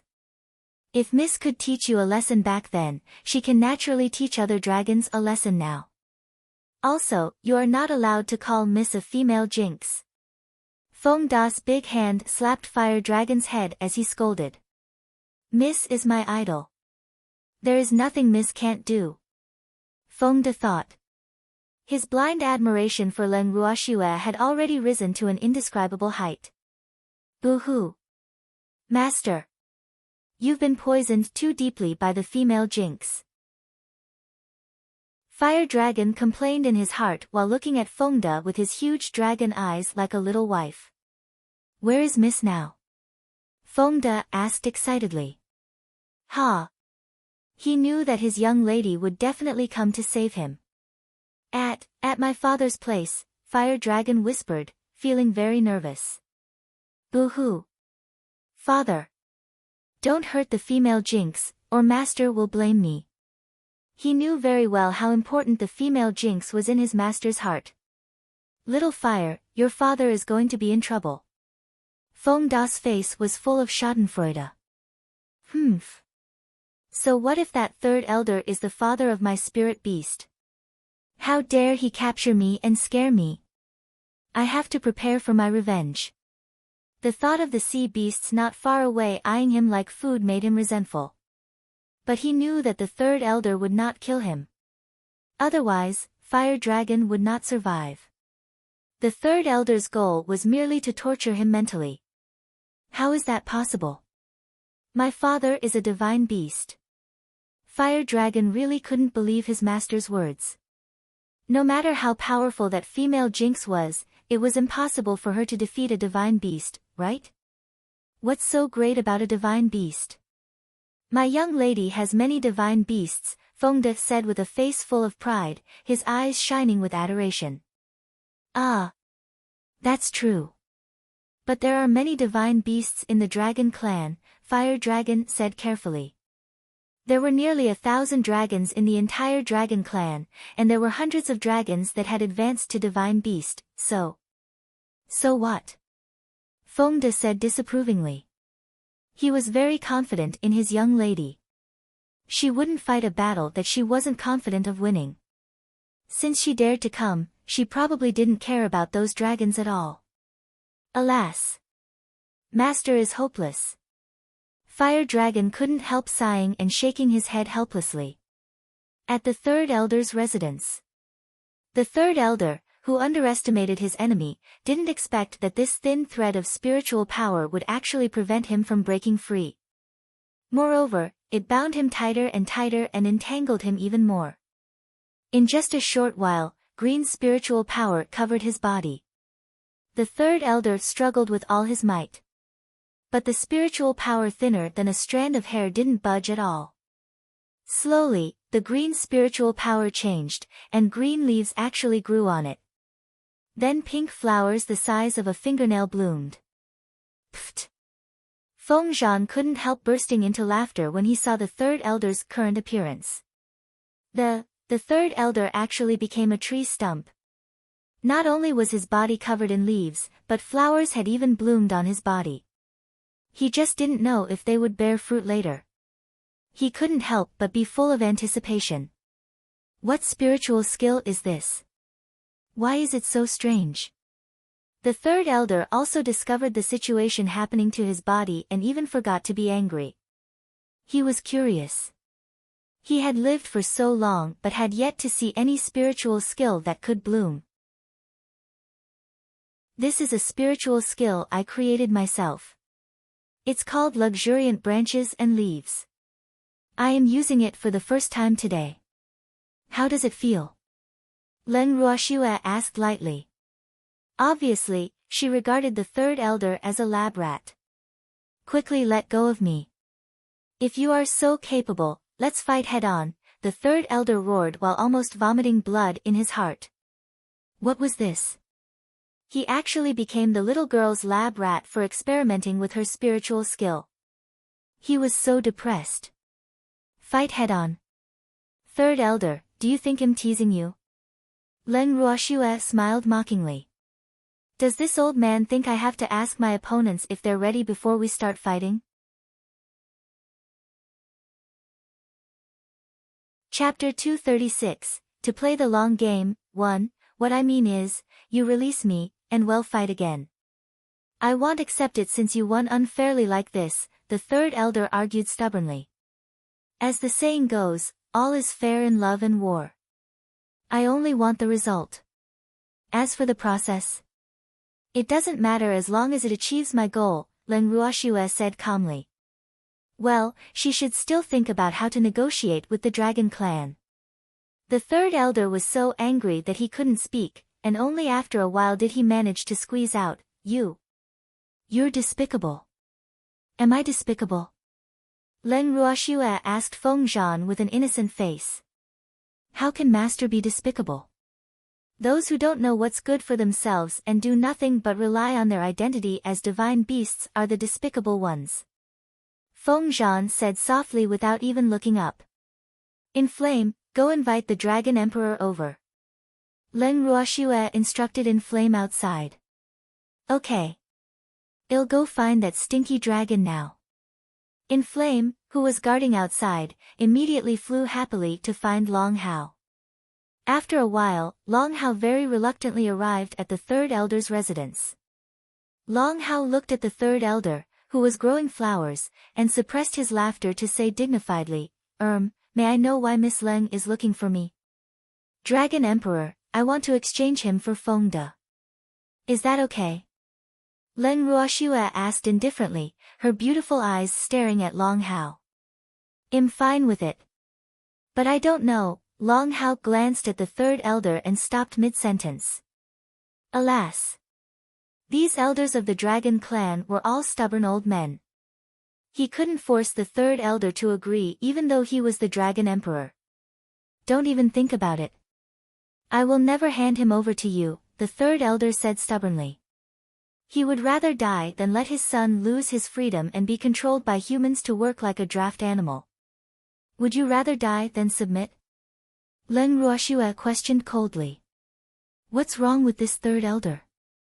She really didn't understand why this old man was so insistent. Yes, you can kill me. But don't expect me to hand him over to you, the third elder said resolutely. Why? Give me a reason. Leng Ruoxue asked patiently. She couldn't really kill the third elder, right? After all, this old man was the father of that fire dragon. I don't want my son to be enslaved by humans and lose his freedom, the third elder roared furiously. Who told you that being contracted with a human means that you will definitely be enslaved by humans? If I'm not mistaken, the reason why that fire dragon left the dragon clan was that he was bullied in the clan, right? To tell you the truth, if it weren't for me, your son wouldn't have been able to advance to become a divine beast now. Not only are you ungrateful, but you even repaid kindness with ingratitude and captured my subordinate. Humph. Leng Ruoxue said with an ice-cold tone, her face covered in frost. No, it's impossible. How can my son's advancement to divine beast be related to this little girl? Wasn't it Aoer's own efforts? The third elder was incomparably shocked and was unwilling to believe Leng Ruoxue's words at all. If you don't believe me, you can call that fire dragon over, and we can confront each other face to face, Leng Ruoxue suggested. This old man could doubt her words, but he wouldn't not believe the words of his son, right? Come, get Huao to come over, Long Hao ordered his subordinates. No need to get me. I'm here. A red-haired young man walked in. Aoer. Father. Miss, please show mercy and let my father go. Huao walked to Leng Ruoxue, knelt down, and begged. It seemed that his master was right. His father was indeed the unlucky one. Alas! The female jinx is really too terrifying. You are asking the wrong person. It's your father who is finding trouble with me. Leng Ruoxue didn't even look at the fire dragon, and her tone was even colder than before. Father, it's all thanks to Miss that I was able to advance to divine beast, Huao explained directly. He had heard everything they said outside. Aoer, is what you said true? But how is this possible? She's only a human, the third elder asked in disbelief, his face full of astonishment. Even Long Hao and Feng Zhan were surprised. Miss is an alchemist, Huao said. She can concoct pills that can advance holy beasts. Long Hao asked anxiously. If this was the case, he would have to reconsider Leng Ruoxue's position. Huao stared at Leng Ruoxue for a while and then nodded. Yes. Miss Leng, I agree to return that human to you. Please let the third elder go. Long Hao immediately said emphatically after hearing what Huao said. Third elder, do you have any objections? Leng Ruoxue asked while looking at the third elder. And no. Although the third elder was still a little unwilling, he knew very well that he had to back down in the face of major issues concerning the Dragon Clan. In that case, let's exchange. Okay, Miss Leng. What about our deal? Long Hao couldn't help asking. As usual, of course, Leng Ruoxue said generously. She wanted to extend the line to catch big fish, so she would give them some benefits first. Very well. Let's exchange the essence restoration grass and that human first. As for Miss Leng's other condition, I have to discuss it with the elders, Long Hao said amiably and sincerely. Stinky dragon, you really know how to take advantage of others, don't you? My master is exchanging her subordinate for your third elder. This has nothing to do with the deal, right? Feng Zhan said with contempt and ridicule. How am I taking advantage of her? Didn't we agree on this beforehand? Long Hao retorted awkwardly with a hot face. It's okay. Leng Ruoxue smiled generously. If she didn't let these petty dragons take advantage of her first, how could they take the bait? Hee, anyone who dared to take advantage of her had to pay the price. You stupid bird, look at how generous Miss Leng is. No wonder she can become your master, Long Hao provoked proudly. Feng Zhan rolled his eyes at him, despising him in his heart. Mississippi. Feng Do was brought to the third elder's residence. Seems like you didn't suffer any physical pain. Leng Ruoxue looked at the excited Feng De with tears in his eyes. Feng Da's clothes were a little disheveled, and his face a little haggard, but he was in a better condition than she had imagined.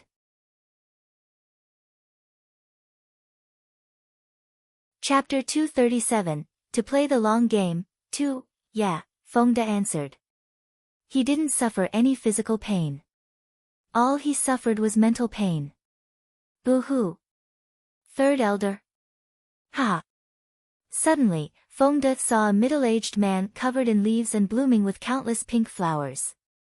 He was stunned, and then he laughed hysterically. Third elder, you met with such fate too. Feng De circled him a few times, then stopped in front of him and tugged at a little flower on his body. Huh, it's actually real. How did Miss do it? She's really amazing. Humph. The third elder snorted and looked up at the sky without even looking at Feng De. Third elder, I really want to beat you up. But seeing how beautiful you are now, I really can't bear to do it. Alas. Am magnanimous, so I'll forgive you. Feng De said with a smile. Humph. Another snort came. Miss Leng, this is the essence restoration grass you wanted. Long Hao handed Leng Ruoxue a few blades of emerald green grass. Thank you. This is yours. Leng Ruoxue put the essence restoration grass in her storage ring, looked at the expectant Long Hao, and gave him a ring. Dragon Emperor, come to the Phoenix clan to look for me after you have discussed the last condition. However, I won't stay in the Phoenix clan for too long, Leng Ruoxue said to Long Hao. Okay, we will give Miss Leng an answer as soon as possible, Long Hao said quickly. Let's go. Leng Ruoxue said to Feng Zhan and Feng De.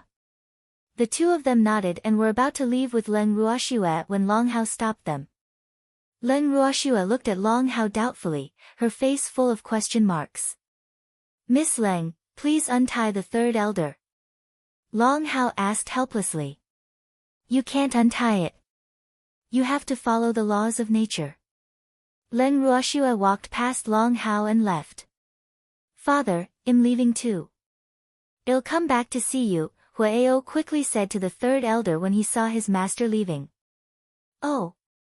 Dragon Emperor, what should I do? The third elder asked anxiously as he looked at his son's disappearing figure and then at himself. I don't have a choice.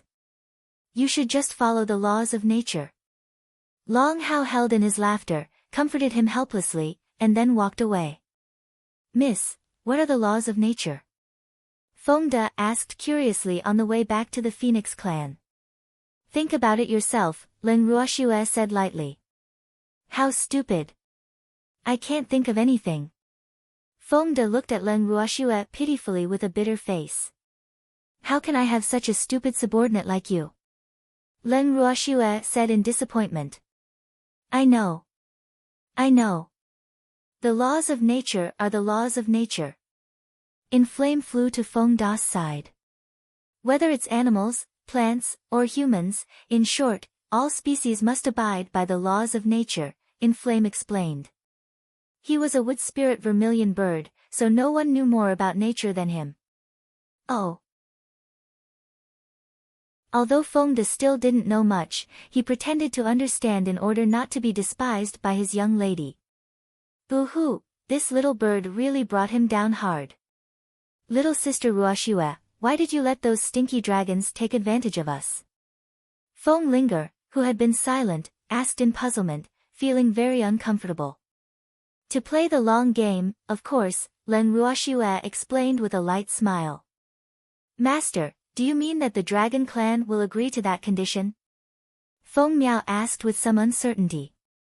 They had studied outside for a long time just now, but they didn't understand why their master wanted to show weakness. After all, with their Phoenix Clan's strength, they were not afraid of the Dragon Clan at all. Yes, I can advance holy beasts. This bait is big enough, Leng Ruoxue said confidently. Probably no beast could refuse such a condition.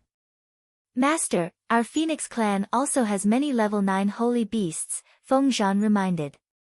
If all those members of the Phoenix clan could advance to Divine Beast, how formidable would this force be? I've got it ready. Leng Ruoxue took out a jade bottle and handed it to Feng Zhan. How could she forget her own beasts? Thank you, Master. I will arrange for their advancement when we get back, Feng Zhan said with an excited expression on his face as he hurriedly accepted the jade bottle and put it away. No rush. Wait for me to finish refining the essence restoration pill before letting them advance. Leng Ruoxue said after some thought. In comparison, her brother's matter was more important. After waiting for so long, her genius brother could finally recover. Feng Zhan nodded shyly. He was being a little hasty.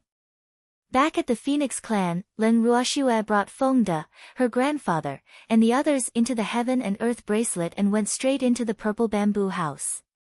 Where is this? Feng De murmured in a daze as he stood foolishly in the space. It's so beautiful here. Captain. Lin Yuan shouted as he dashed to Feng De. Lin Yuan, why are you here? Feng De asked in surprise. And us. Everyone emerged from hiding. Feng De was startled by everyone, and after reacting, he couldn't help asking curiously, Huh? What's going on? Captain, listen to me tell you slowly. Lin Yuan pulled Feng De to the side and told him everything that had happened during this period of time. While they were chatting, the idle old man walked to Leng Qingtian and Lin Liang curiously. Hey, what are you two doing? Old man asked curiously. These two old fellows were staring at the purple bamboo house without blinking. What was the use? Could they get anything out of doing so? Go away and play somewhere else. Leng Qingtian waved his hand as if he was shooing away a fly. That's right. Don't cause trouble. Ruoxue is concocting pills. Lin Liang was in no mood to joke with old man. He was so nervous that his heart was about to jump out of his throat. This was a big matter related to his precious disciple. Calm down. Isn't it just alchemy? Is there a need for you all to be so paranoid? Old man said helplessly. Alas. They are really blinded by concern. Chapter 238, To Play the Long Game, 3. Compared to the nervousness of the two outside, Leng Ruoxue was very calm in the purple bamboo house. After entering the alchemy room, she was in no hurry to start concocting immediately but instead took out the pill formula. The level of the essence restoration pill was not high, and it was not difficult for her. But she still looked at it several times to prevent herself from missing anything to err on the safe side. Then Leng Ruoxue took out the medicinal herbs she had prepared long ago, took out the alchemy furnace, and officially began concocting. After lighting the pill furnace and preheating it, Leng Ruoxue placed the medicinal herbs into the pill furnace in order. After the medicinal herbs melted and turned into liquid, she began to purify and condense the pills. After she completed the last step, the unique fragrance of the pills slowly spread out from the furnace. Leng Ruoxue opened the furnace, took out more than a dozen translucent, round pearl-like silver-white pills, and put them in a special jade bottle. After concocting the essence restoration pills, Leng Ruoxue immediately left with the pills. After exiting the purple bamboo house, Leng Ruoxue saw two pairs of shining eyes looking at her anxiously, their faces nervous and expectant. Seeing the two grandpas' expressions, Leng Ruoxue couldn't help laughing. It was a success, Leng Ruoxue said directly to the two without beating around the bush. Leng Qingtian and Lin Liang sighed in relief. Qingju, ask Big Brother to come out. Leng Ruoxue said to Qingju, who was not far away. Qingju actually sacrificed her big brother's beauty in order to lock up that perverted butterfly. Alas. Okay. Qingju waved his fair and tender little hand, and Leng Ruhan appeared in front of everyone. Of course, the perverted butterfly was with him. Humph. Finally willing to let me out. I was bored to death. Fortunately, there was a stunningly beautiful man accompanying me, the butterfly complained as soon as it left the prison. Shut up! Leng Ruoxue hollered. The shining butterfly flapped its wings, flew in front of Leng Ruoxue, and persuaded her earnestly, "Girl, be gentle, be gentle. Get lost." Leng Ruoxue roared. She didn't want to see this abnormal butterfly. "Girl," the butterfly looked at Leng Ruoxue with tears in its little black eyes, full of grievance. "Lil Purple, come back," Leng Ruhan said softly. His clear and pure bright eyes were full of helplessness. "Okay." The butterfly flew back obediently to Leng Ruhan's side unwillingly. Did Big Brother subdue this butterfly? Leng Ruoxue couldn't help becoming curious after seeing how obedient the butterfly was to Leng Ruhan. "Big Brother, I've successfully concocted the essence restoration pill. You can recover your spiritual power," Leng Ruoxue said happily while looking at her excellent brother. As for the butterfly, she would leave the matter for another time. "Sure, thank you."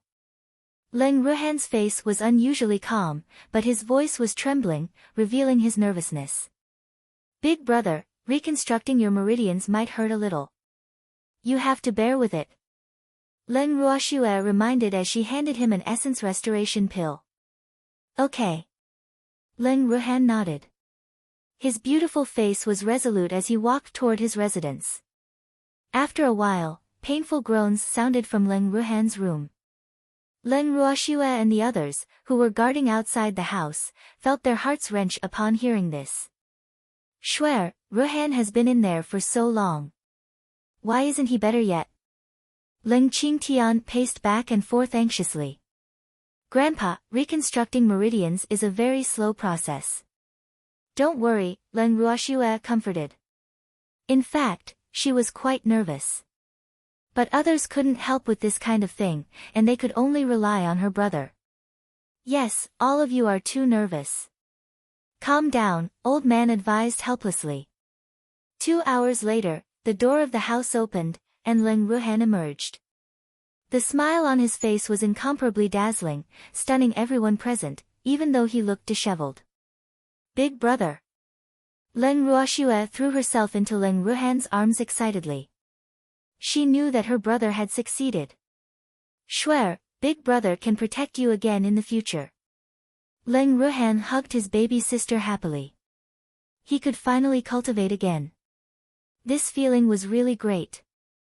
Leng Ruoxue nodded and then said mischievously, "Yes, but I still prefer the feeling of protecting Big Brother.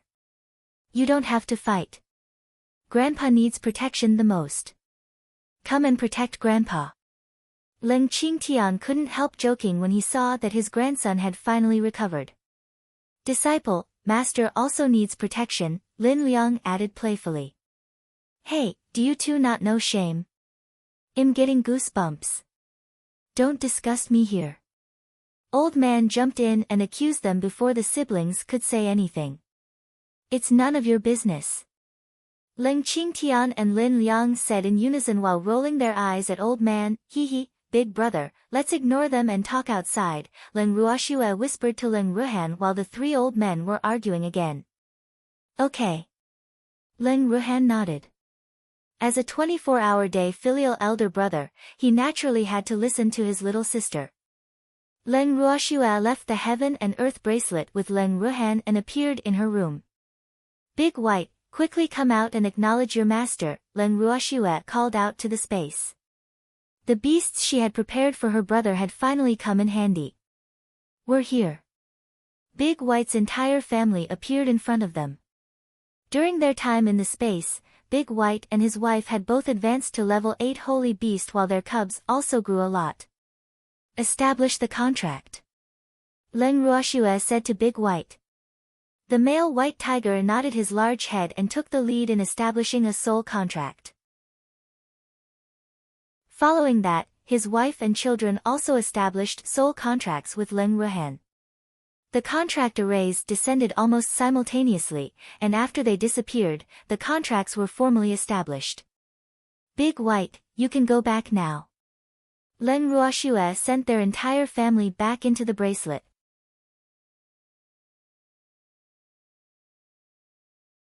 Chapter 239, To play the long game, 4, Big Brother, he'll get you a few more dragons to contract in a few days, Leng Ruoxue said. Those dragons were a little ugly, but they were pretty strong and usable. Swear, Big White and his family are enough for me. Leng Ruhan smiled, his face full of satisfaction. They are not divine beasts yet. Big Brother has to have a divine beast no matter what, Leng Ruoxue said very seriously. Their opponents would become stronger and stronger in the future, so the strength of their beasts was extremely important. Okay, Big Brother will listen to Swear, Leng Ruhan said helplessly, his face full of affection.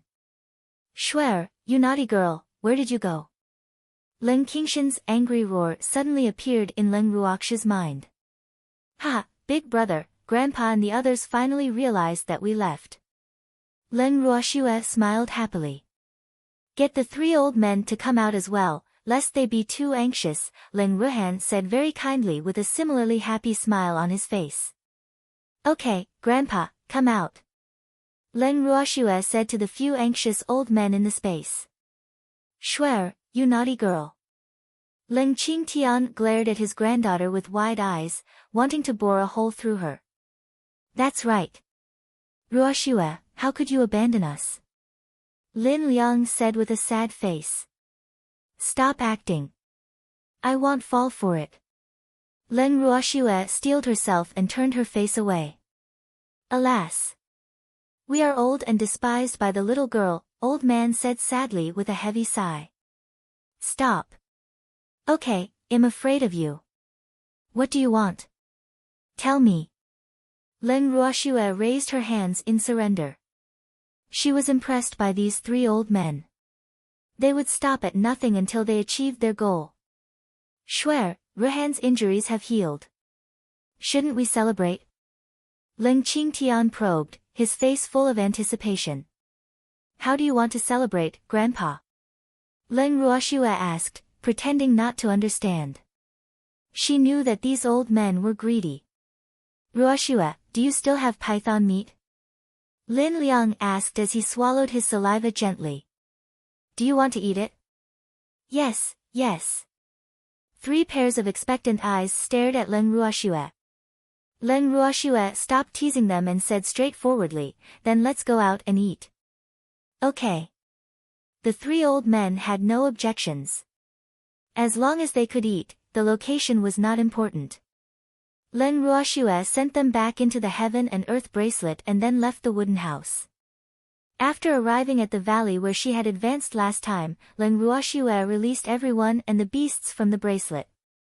Feng De walked to Leng Ruoxue and said as if he was presenting a treasure, Miss, I have another python here. Just right. There are so many people and beasts, so I was thinking it might not be enough. Leng Ruoxue gave Feng De some instructions and then entered the bracelet. Qing Ju, where's the little mink? Leng Ruoxue asked curiously. He's guarding the fire lotus. After hearing what Qing Ju said, Leng Ruoxue went to the field where the fire lotus was planted. As expected, she saw the little silver mink lying motionlessly in front of the fire lotus. Seeing this, she felt a little uncomfortable. Doesn't this little mink like to stick to me the most? Is this fire lotus female? Little mink, what are you doing here? Leng Ruoxue questioned in annoyance. Swear, you're here. The little silver mink looked up at Leng Ruoxue and then lowered his little head to stare at the fire lotus. Do you intend to stay here forever? Leng Ruoxue said with some jealousy. But she didn't even realize in the slightest that she was jealous of the fire lotus. It's very important, the little silver mink whispered while praying in his heart. Grow up quickly. As long as it could grow into a 1,000-year-old fire lotus, he would be able to revive. It is very important, but you don't have to stay here. Qing Ju will take care of it. Leng Ruoxue suppressed her anger. Of course, she knew how important the fire lotus was. But for some reason, seeing this little mink guarding this place made her uncomfortable. Swear, what's wrong? The little silver mink was puzzled. Why is Swear angry? You are not allowed to stay here, Leng Ruoxue ordered as she picked up the little mink lying on the ground. Oh, the little silver mink answered softly. Boo-hoo. Does Shuer dislike me? His imagination began to run wild again. Leng Ruoxue left the bracelet with the little mink in her arms. After going out, she saw that everyone was almost ready. Miss, this is for you. Feng De handed Leng Ruoxue a piece of cleaned meat. Thank you. Leng Ruoxue sat on the ground with the little mink in her arms and began grilling the meat on the fire. Big sister, baby wants to eat too, baby said coquettishly while snuggling up to Leng Ruoxue. It's not done yet. Don't worry, Leng Ruoxue coaxed. She gently caressed baby's soft fur and sighed in her heart. Why are my beasts so cute? After she grilled the meat, she distributed the meat to the mink and baby. Be careful. It's hot, Leng Ruoxue quickly reminded baby as she watched him wolf down the food. Why aren't you eating? Leng Ruoxue turned her gaze to the little mink in her arms. I want you to feed me. The little silver mink pouted his pink lips and acted coquettishly. But he kept repeating to himself in his heart, Shuer won't hate me. She won't. Open your mouth. Leng Ruoxue helplessly tore off a small piece of meat and brought it to the little mink's mouth to coax him. It smells so good.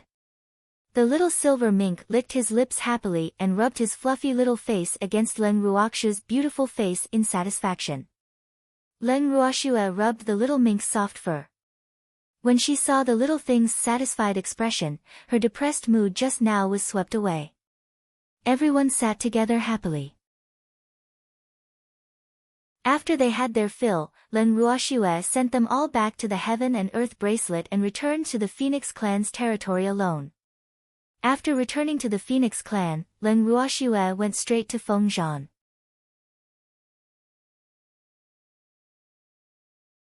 Chapter 240, To Play the Long Game, 5, Master, why are you here? Feng Zhan asked curiously. Shouldn't Master be concocting pills right now? Feng Zhan, go and tell them to advance, Leng Ruoxue said directly. After all those members of the Phoenix clan advanced to Divine Beast, she would be ready to leave a few days later. I'll inform them immediately, Feng Zhan said happily. He disappeared in the blink of an eye. Dragon Island. In the main hall, Long Hao was sitting on the throne. Below him were the 10 elders of the Dragon clan, including the 3rd elder with flowers all over his body. You already know what happened. Tell me your thoughts. Long Hao's sharp golden eyes scanned the elders sitting below him. Your Majesty, we dragons are born noble, so how can we be commanded by humans? The 7th elder spoke first, his wrinkled face full of disapproval. Does anyone have a different opinion? Long Hao's golden eyes narrowed. He had already expected the reaction of the 7th elder, so he was not surprised that the old man would object. A little old man with white hair stood up and said, Your Majesty, if that Leng Ruoxue can really help our clan advance, it won't be a loss to acknowledge her as our master. 2nd elder, you are mistaken. The 7th elder hurriedly stood up to object when he heard the little old man. 7th elder, calm down and let 2nd elder finish speaking, Long Hao interrupted. But he was thinking in his heart that he had almost made the necessary arrangements, and he couldn't let this stubborn old man spoil the plans. Your Majesty, elders, please listen to me. Although Leng Ruoxue is only a human, she has pills that can advance holy beasts to divine beasts. Everyone should know very well how difficult it is to advance to divine beast. Moreover, the Phoenix King has already acknowledged her as his master. I believe that the strength of the Phoenix clan will soon surpass ours. Do you want to see that happen? The 2nd elder said loudly with his blood boiling. He mentioned the Phoenix clan because he knew that these elders would not want to see the Phoenix clan become stronger than them. I think 2nd elder makes sense, the other elders agreed. Although dragons and phoenixes were not archenemies, they were definitely not friends. In fact, the animosity between the two races had existed for a long time. Therefore, they would always start fighting whenever the two races met. Humph. Who knows if Len Ruoxue really has that kind of medicinal pill in her hand, the seventh elder said with a face full of disbelief. Huao tested it himself. How can it be fake? Moreover, he said it himself, the second elder said hurriedly. What he implied was that even if you didn't believe in humans, shouldn't you believe in your own people? He has already acknowledged a human as his master, so of course he will speak up for humans. The seventh elder snorted and quibbled. Anyway, he just didn't agree. Seventh elder, what's the meaning of this? Could it be that you think my son is lying? The third elder questioned with a displeased face. His son finally became successful, but he was still being doubted. Humph. How unreasonable. I didn't mean that, the seventh elder quickly denied. He didn't want to provoke this violent dragon. Stop arguing. We must discuss this matter over a long period of time. Let's wait and see first, the first elder, who had not said a word all this while, said resolutely. After the first elder spoke, none of the elders dared to speak anymore. Alas! Just a little more. Long Hao was depressed. The first elder had a high status in the dragon clan and had watched him grow up. So he didn't dare to force it if the first elder did not agree. But there was still hope since the first elder didn't refuse outrightly. At the same time, the sky outside the hall suddenly became incomparably dazzling, and lights flashed non-stop. Long Hao and the others hurriedly ran out of the hall. Your Majesty, these are the heaven and earth laws for advancement, the second elder said as he looked up at the sky. Heaven and earth laws had been descending all the time recently, but they hadn't been able to identify it the previous few times. This time, the place where the heaven and earth laws descended was clearly the territory of the Phoenix clan. Damn it! Those damn birds are actually advancing. Long Hao felt resentful as he looked at the heaven and earth laws descending from the sky. He turned around and returned to the main hall with a huff. Your Majesty, it's as I expected, the second elder said with a face full of realization. Do you have anything else to say, seventh elder? Long Hao asked furiously. The tough and stubborn seventh elder stammered a little in the face of reality. Your Majesty, if there is anyone in the dragon clan who wants to acknowledge humans as their masters, let them go, the first elder said. He didn't want to see the emperor vent all his anger on the elders. Second elder, I'll leave this matter to you, Long Hao ordered the second elder directly. He was waiting for the first elder to say this. Your Majesty, don't worry. I will definitely settle this matter, the second elder hurriedly said. This was a good task. He wondered what else that little girl had. He also wanted to exchange some stuff. The Phoenix clan's territory. The members of the Phoenix clan who had just become divine beasts crowded around Len Ruoxue with gratitude on their faces. Big sister, Inflame also wants to become a divine beast. Inflame flew around Len Ruoxue and kept shouting. Inflame, you're not an adult yet. Len Ruoxue caressed Inflame's little head to calm him. When will I become an adult? Boo-hoo, Inflame, don't make a fuss, Feng Zhan gently reprimanded and grabbed the noisy little fellow into his embrace. Feng Zhan, I'm going back. Len Ruoxue smiled at Feng Zhan. With that, she walked toward her residence. She had just gained so many benefits, so she had to go back and consolidate them. Len Ruoxue returned to the wooden house, entered her room, and went directly into the heaven and earth bracelet. Schwer, the scene just now was really spectacular, Ling Qingtian couldn't help saying when he saw his precious granddaughter. Yes, now that all those members of the Phoenix clan have advanced to Divine Beast, let's leave this place after the dragons of the Dragon clan come, Grandpa. Len Ruoxue said after some thought.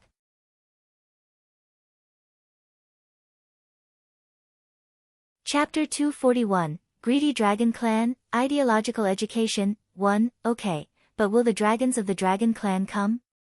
Ling Qingtian was a little worried. It seemed that those dragons despised humans. The advancements just now can't be hidden from the dragon clan. Those dragons should be anxious, so there will definitely be dragons coming to me, Len Ruoxue said with certainty, but she didn't know how many there would be. Grandpa, what about Big Brother and the others? Len Ruoxue asked. Ruhan, Fengde, and the others have all gone into seclusion. They said they wanted to cultivate diligently, Ling Qingtian explained. After leaving the Phoenix clan, the 3 old men also planned to go into seclusion to avoid dragging his granddaughter down in the future. Oh. Grandpa, I'll go and consolidate my cultivation. Len Ruoxue nodded and walked toward the purple bamboo house. Where's little girl?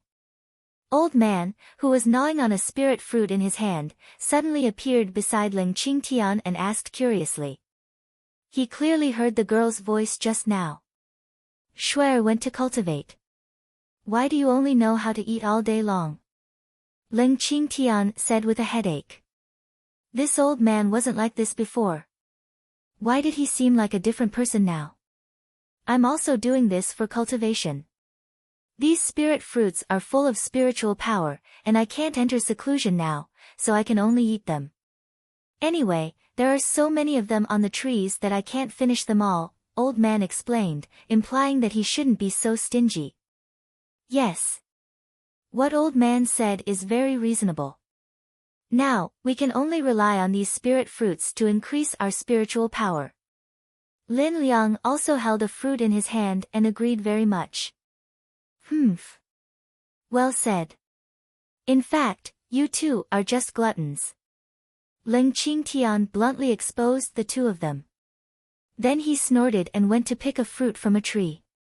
After consolidating her cultivation, Len Ruoxue emerged from the purple bamboo house and saw the 3 old men eating spirit fruits in competition. Cold sweat dripped down her forehead. Are they really that bored? Without disturbing them, Len Ruoxue quietly left the bracelet with the little mink. Shuer, where are we going? The little silver mink asked curiously when he saw Shuer carrying him out of the wooden house. Out for a walk. Len Ruoxue brought the little mink to the sea, sat on a boulder on the beach, and basked in the sea breeze. Oh, it feels pretty good.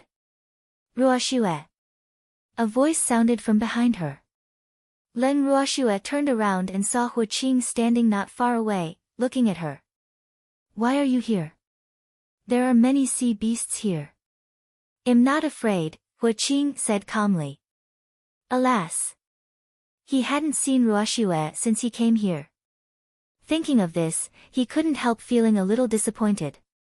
Oh, how's the situation with your Hu family? Len Ruoxue asked tentatively. She had never had the chance to chat with Hu Qing, so she wasn't very clear about his family's situation. But the incident could be considered to be caused by her, so she still felt somewhat guilty toward Hu Qing. I'm not sure either. Some died, some were injured, and some escaped. The Hu family no longer exists, Hu Qing said indifferently, his expression unreadable. Actually, I was the one who destroyed the Su family, so I'm also responsible for this matter, Len Ruoxue said after some hesitation. I know. The Su family has always been ambitious. Even if it weren't for you, they would have dominated the entire Ling Feng continent sooner or later. You just brought this matter forward, Hu Qing said calmly. In fact, he knew very well that he could not entirely blame Ruoxue for this matter. His father had been too greedy. Yes, the Su family is indeed a big problem. By the way, why were you together with Muli? Len Ruoxue asked curiously. These 2 shouldn't be related, right? I met him on the road. I was chased by those people, and he saved me, so I came with him, Hu Qing explained simply. Then what are your plans for the future? We'll be leaving in a few days, Len Ruoxue said. This was also considered informing him in advance. I don't know either. Hu Qing lowered his head in disappointment. He really didn't know where he could go. Then stay with us for now. Leave after you find the Hu family, Len Ruoxue said helplessly after thinking about it for a while. Alas. She really couldn't chase Huaqing away while he was in this state. Thank you. Huaqing raised his head happily. He had already felt out of place during the past few days he was with them. So in fact, he was already mentally prepared to leave them at any time. But he didn't expect Ruoxue to want him to stay. Even though it was only temporary, he was already very happy. He was happy, but the little mink in Leng Ruoxue's arms was unhappy. His beautiful blue eyes stared fiercely at Huaqing, wanting to glare him to death. Huaqing ignored the little mink's angry gaze and asked, Ruoxue, when are we leaving? In a week at most. The fire attribute's spiritual power here is very strong. Take advantage of these few days to absorb more of it. This opportunity is very rare, Leng Ruoxue reminded. This place was extremely suitable for fire attribute cultivators to cultivate. Yes, I've been absorbing it the whole time, Huaqing said. His greatest wish now was to increase his strength quickly, so he definitely wouldn't let go of such a good opportunity. Let's go back. I have to find the Phoenix King and talk with him, Leng Ruoxue said after looking at the time. Huaqing nodded, and the two of them walked back to the Phoenix clan's territory. I'm going to see the Phoenix King. You should go back and rest. Okay, Huaqing replied and walked toward the wooden house. Leng Ruoxue headed straight for the Phoenix King's resting palace. Master.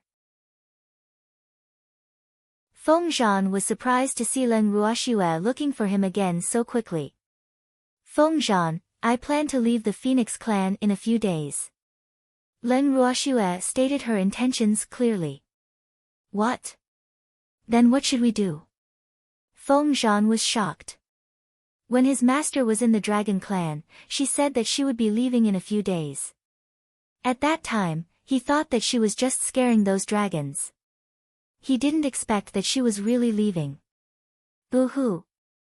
Are we going to enter Master's spirit beast space? But there are no sycamore trees there, so it isn't suitable for our Phoenix clan to cultivate. Of course you have to leave with me. Do you want to stay here? Leng Ruoxue asked in puzzlement. You're tuning in to the Blissful Bookshelf YouTube channel.